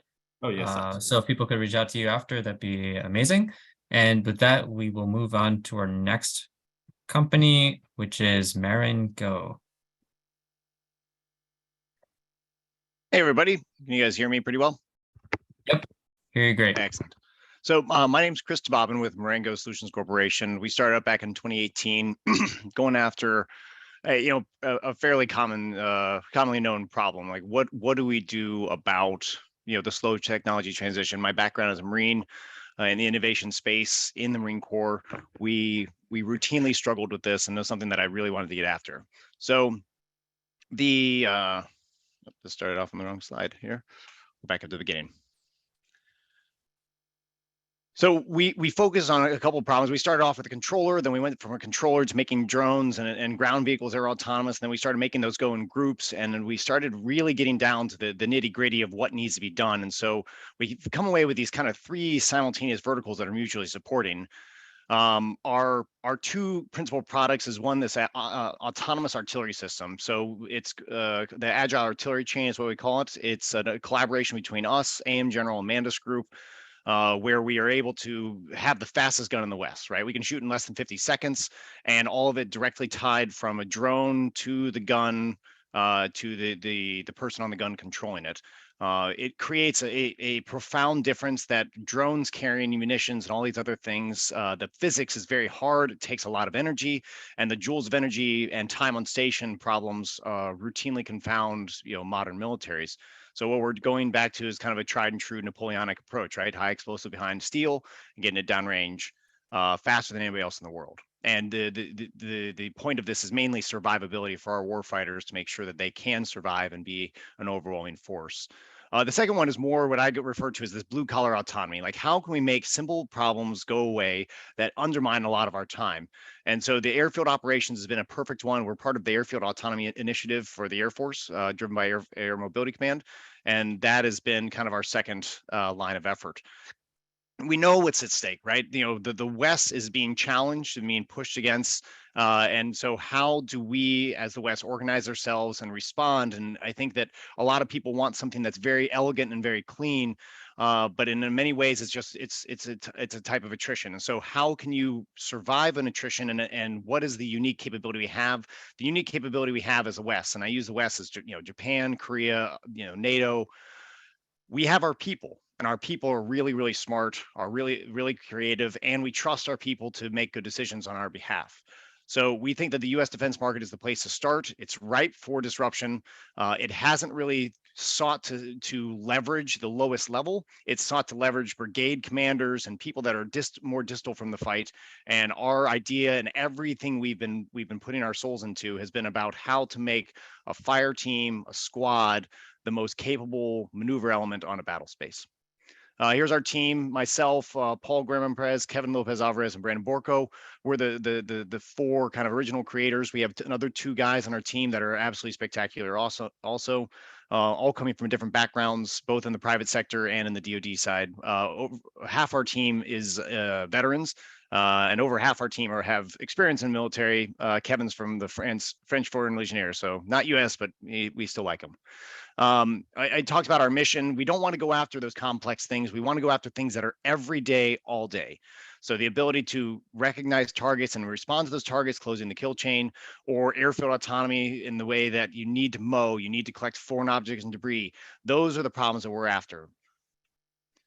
We have a sales pipeline. It's really well established. Ukraine has requested several times the U.S. government to send our pieces over there. We just finished characterization testing for our 105 millimeter howitzer in November. So we're hoping that the U.S. can respond accordingly with the agile artillery chain as we've got it set up. That's the first one. Is this? It's a piece of hardware, but the hardware is the most capable piece because of the gun on top. The truck underneath is well proven, and the software architecture that we have is really, really sound. It can be used for the 105. We're testing the 155 here in characterization testing coming up this year in 2023. But there's other applications that can go on. Our rover can carry different things, mortars, direct fire weapons. It really does change the way we look at this, and we're half the price of the majority systems out there in both of these mediums. I talked about the 50 seconds or less. This is profound in that the fastest counter batteries out there are roughly 2 minutes. And so we give an opportunity for survival in a way that nobody else can. So we can use this, drive, shoot, and scoot approach, getting 3 or 4 rounds off and then moving hundreds of meters downrange before any counter battery comes back in. This is enabled by our Hive, and this is kind of an overlooked component, is that how do you get drones to stay out persistently? A lot of people are like, oh, we need to make more expensive drones, make them fly longer, make them more complicated. And again, going back to the rule that war is an attritious process, we've gone after volume. So just put a bunch out there. We recover as many as we can, but they're attritable by nature. We can get sensors out for the same price that you have one whammy overhead at covering 4 kilometers. We can have over 3,000 eyes on the ground providing feedback, and we can do that because we have the logistic capacity in this robotic process that launch, recovers, and recharges the drones autonomously. So it doesn't need a person. It doesn't need any interaction. It just needs a power source. So vehicles are natural power sources, or we have gen packs that are set up in the front of these, just a 1K generator. We operate GPS denied. We have designs to be able to extend that out. A potential collaboration with Maxar, which is part of the ask in this process. You'll see at the end. The airfield autonomy piece. This is kind of the second vertical to mutually supporting, because we did the autonomy for the trucks. We did the autonomy for the gun with the command and control architecture for the drones. And this is just a physical expression of that in a very low cost solution. These are our 3 principal candidates. We've got the Polaris Ranger we've automated, the Swin Car, and then the MTT. Each of them have their benefits and use cases. The airfield is just the easiest one for us to go to. Now we're on contract right now. Yep, we're on contract right now with the phase 2, and we're proceeding to phase 3s as quickly as possible. the competition just doesn't exist out there. We're asking for $5 million. This is a lot of money for a seed plus round, but we know for a fact that this is going to be disruptive in all three verticals. It's, you know, these are complex problems that we have gotten a head start on because of our DARPA contracts and the Air Force contracts. This is a summary of where we're going to spend it on. Over half will be for the agile artillery chain, about a quarter for airfield autonomy. The bottom line is we're building a blue collar solution for our country that are based around a commodity our rivals don't have, which is our people. And I think that unique focus makes us a viable candidate partner with anybody out there to move things faster than anybody else. I can take any questions that you might have. All right, great, thanks. It looks like Han Kao has a question. Yeah, great presentation. Thank you for the information. The first question, well, let me step back here. My company is US based, but we have an office in South Korea. We closely work with the South Korean government, actually. I have staff and office there. So I work with closely with the government and also including Korean version of DoD, all that. So that's why I want to ask you this. But are you under any restriction in sharing this kind of technology with US allies, such as South Korea or Japan, or? On the Hive side, no. On the ground mobility side, no. On the Hawkeye, it is ITAR. So we ITAR. have some limits there, but it's we work closely with PM Taz, the program manager for towed artillery systems, and we are going to Norway to work with NATO countries for this exact reason. I know that I've been to Korea several times, both in uniform and out, so that is a high priority as well. Right. I can't imagine that they would say no to ally, right? Yes. Right. Yes. Okay, got it. Yeah. Just another quick question. I know one of the slides you had the stealth rover. So the stealth feature is coming in the visual, or I saw that and I didn't get a chance. Yeah, no, it's in the command and control architecture. So the way we design autonomy is to allow for things to be, and when we use stealth, we mean it in terms of sound, right? These are very quiet systems. They're all electric. The audibility from each of them varies, but you're talking less than 50 meters. They're inaudible driving by. The other component of stealth we go to is the electronic signature. Because they're operating passively on their own, they're not dependent on a centralized command and control architecture to constantly and persistently engage with them for deployment. It allows for them to go out, and we learning from Vietnam, right? Or times before that, we have windows of communication that are controlled and synchronized such that you allow for a smaller signature to be followed. So it is not stealth in the sense of like it doesn't communicate. It just communicates in a more intelligent way, and the command and control architecture that deconflicts their deployment leverages that timing. Gotcha. Right. Thank you. Just this is more like the comment, and interesting. I had a conversation about one of your products has a strong advantage in like no GPS weakness, in other words, right? That is super actually, because I know in this war game now, not game, but in this battlefield, that is one of the crucial, because a lot of enemies. So again, I think that that's something you can actually sell to multiple parties, including U.S. allies. So if you want to talk later, I'll put my email in the chat so we can make it connected. Thank you. Yes, sir. Love to. Thank you. Awesome. So we also have a question from Andrew. Yeah, sir. Awesome stuff. I had a question, I guess, with regards to like the airfield operations, expanding upon the just the rover that's basically sweeping the runway for like the FOD check. Have you looked into doing more of the like cockpit refueling? Like, I know there's, because it's high risk. Go ahead. Sorry, but it's also a high return. No worries. Just like sending a crew member underneath like a jet or something with motors turning is always high risk. So this would definitely be like one of those things to where if I could program where it lines up with the fuel port, it could definitely just do that function without even having the pilot just step out of the cockpit almost. That is a great use case. So I'll use a quick a case study. So we went out to McGuire for 4 weeks, 2 weeks and 2 weeks separate, and we went out there for delivery on the airfield, right? You know, how do we get repair parts and test equipment from the flight line, you know, back to the hangars or from the hangars to the parking spots, and you know, it was a useful mission. It saved time and everything. But I'll tell you what really came away with. One of the airmen said, "Hey, can you hook up a FOD boss to the back of your thing?" And we were like, "Sure." So we strapped one on. We have a trailer hitch, and we towed it around, and it started doing really well. So they were like, "Hey, can you make that the focus for the next 2 days?" And we were like, "Sure." So we built a mission profile over a day, and then the second day we tested it, and we basically, by the end of the second week, we had realized we were saving basically 43 man hours per day for the wrench turners, right? So rather than getting away from packing up, I mean, and I'm preaching to the choir here. My case study here is that it takes us a very short amount of time to create new mission profiles, and it takes us about 3 to 4 months to make a new vehicle. So we use the Polaris because you guys already have Polarises on the airfield. The Swin car is just the thing we had in our toolkit. The MTT is being specifically designed for an Arctic application. To your use case, right? If the Polaris can't fit underneath it, we can build a mission profile for a vehicle yet to be named, and then 3 months later be able to deploy that vehicle out to test that exact mission, or it can be added to the mission profiles of these vehicles. So I guess the lesson I take away is that you guys have an enormous amount of knowledge as to which things are kind of stupid problems that we don't need to be doing, you know, the same way.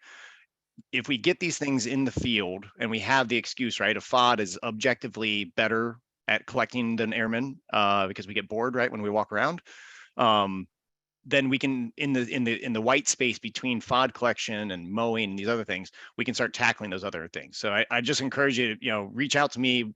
We'll find a way to get to your airfield, and then we'll get there underneath the auspices of FOD collection, but we'll solve some other problems while we're there. Yeah, I know IUD was big into just removing the whole requirement of, you know, you offload the aircraft and then you turn it for like the next day, and they're trying to basically turn into like the hot pit hub of the Middle East, and they were able to like hot pit refuel like pretty much every aircraft. And the thing that they're leaning towards even more was just like, if I don't have to have a crew go out to the aircraft, if I could just have an autonomous, either the crew go do it themselves, which I'm trying to even save the crew from doing it, but even just an autonomous system go do it, that would be even better. Yeah, I mean, I'd love to talk with you more about this. This is a perfect application for autonomy because it's routine. It's at a very precise location. It has a schedule associated with it. Like, you know, there's a before and then an after. I think this is a really good use case for us to try to tackle. Definitely. Well, thank you. Yeah, thank you. Okay, awesome. Thank you so much, Christopher. That was an amazing presentation. You could drop your contact info in the chat so people could reach out to you if they didn't catch it on this presentation, and also, you know, after you're done sharing, they could find a way to reach out to you. So last but not least, we have one more presentation left for the day from National Energy. Sorry, we are a bit over time, but it'll be worth it. Bear with us. This is a great final presentation to wrap up the day. So whenever you're ready, Dave. Hey, everybody, can you hear me? Yes. You got a quick comms check? Awesome. Well, thanks for sticking around. I appreciate it. I am Dave Robow. I'm the CEO and chief scientist for a company called National Energy. We're a minority-owned climate tech company based here in Pensacola, and I like to say we extract value out of everyday garbage. I've been an environmental scientist for about 22 years. Most of my career has been with the U.S. Air Force as an environmental scientist. I was tackling garbage problems for the Air Force. The undersecretary of the Air Force nicknamed me his garbologist, and the name just kind of stuck.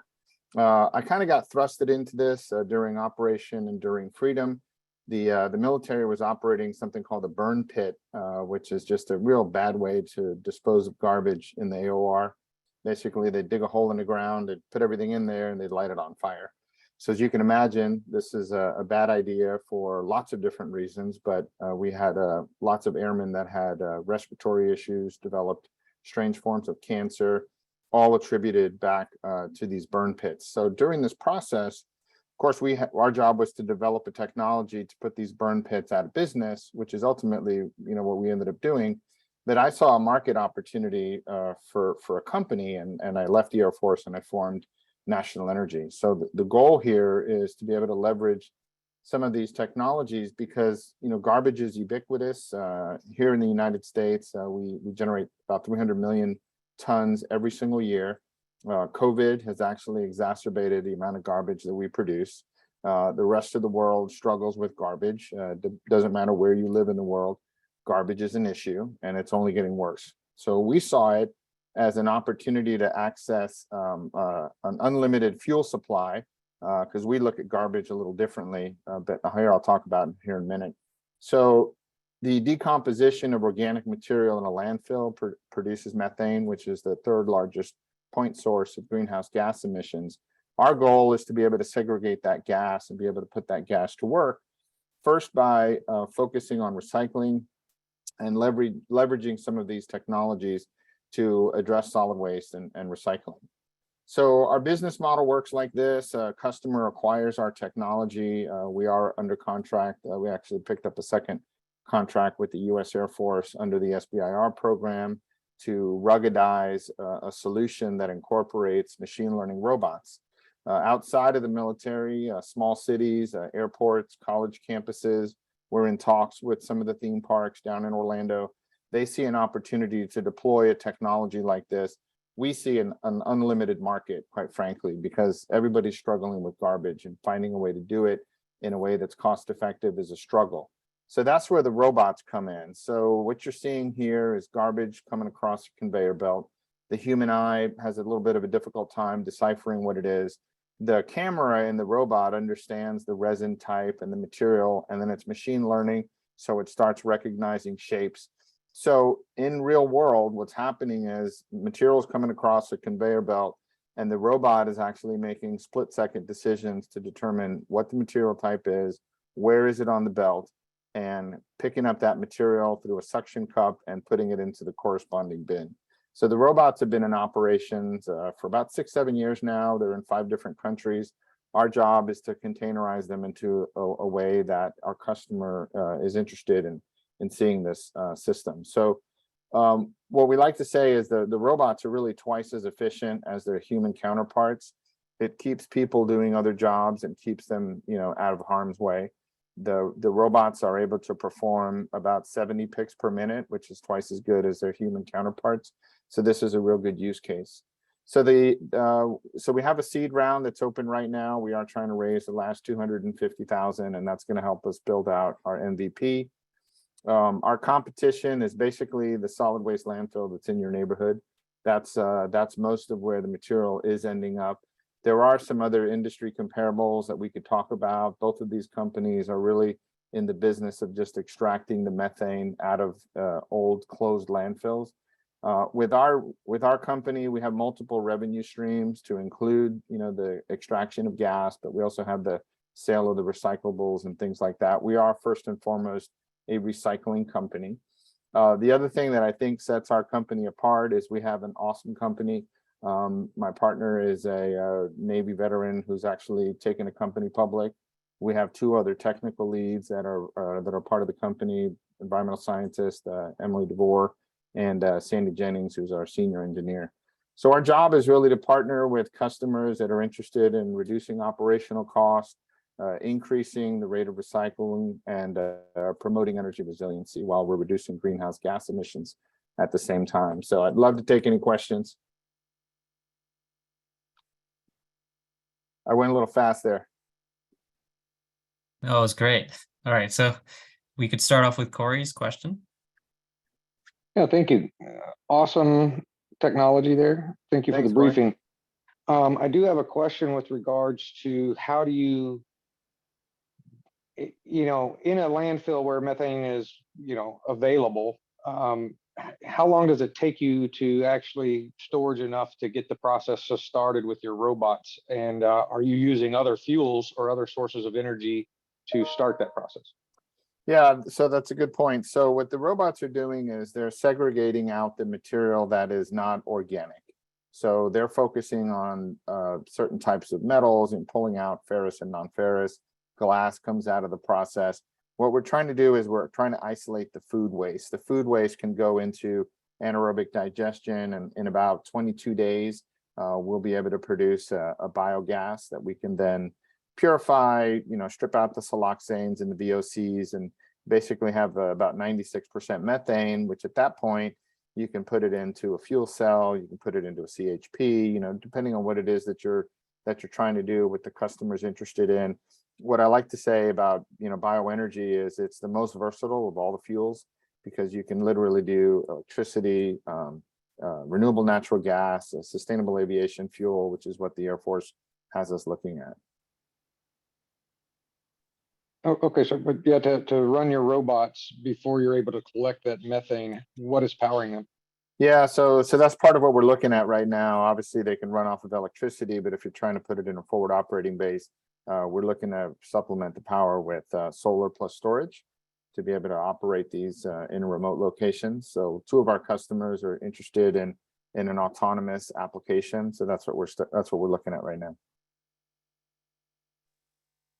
Okay, so has that been fully developed for your solar energy collection portions of this, or are you all using a generator or something right now to support that? Yeah, right now we could use a generator, but the technology with solar and storage has really advanced over the last 5 or 6 years. So I think that's the future of how we would end up powering these. Awesome. Thank you. Thank you. Okay, we have time for another question if anybody has one.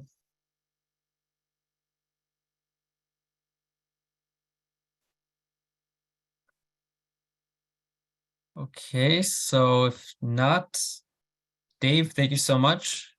Thank you. Feel free to put your contact info in the chat as well, Will do. so that people could access that. That was a great presentation and a great way to wrap up today's event.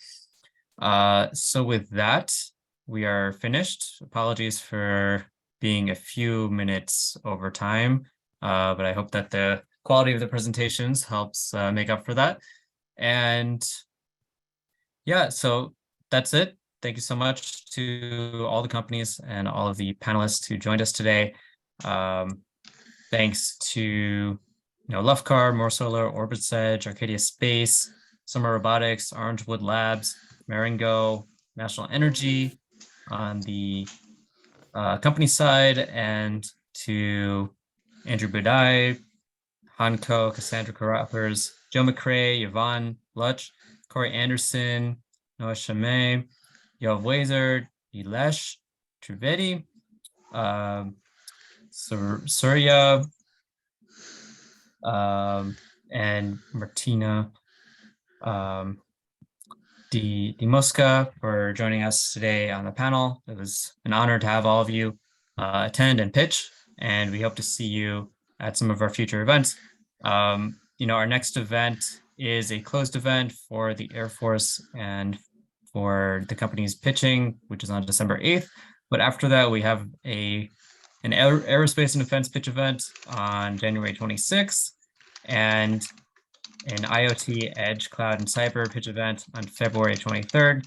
If any of the companies interested you and you'd like to connect with them, you can reach out to my colleague, Asher Rudensky. I'm putting down his email in the chat. It's asher@deeptechshowcase.com. And yeah, thank you so much, everybody. Thank you, Brian. Thank you, Brian. Thanks, Asher, for organizing. See you next time. Thanks. Bye-bye. See you next Thanks so much, time. guys. Thank Really you. appreciate it. Good to see you. Bye. Thank you all. Thank you. Thank you. Thank you, guys. Thank you, guys. That was awesome. Have a good day. So much. You Thanks, too. you too. Thanks. Good.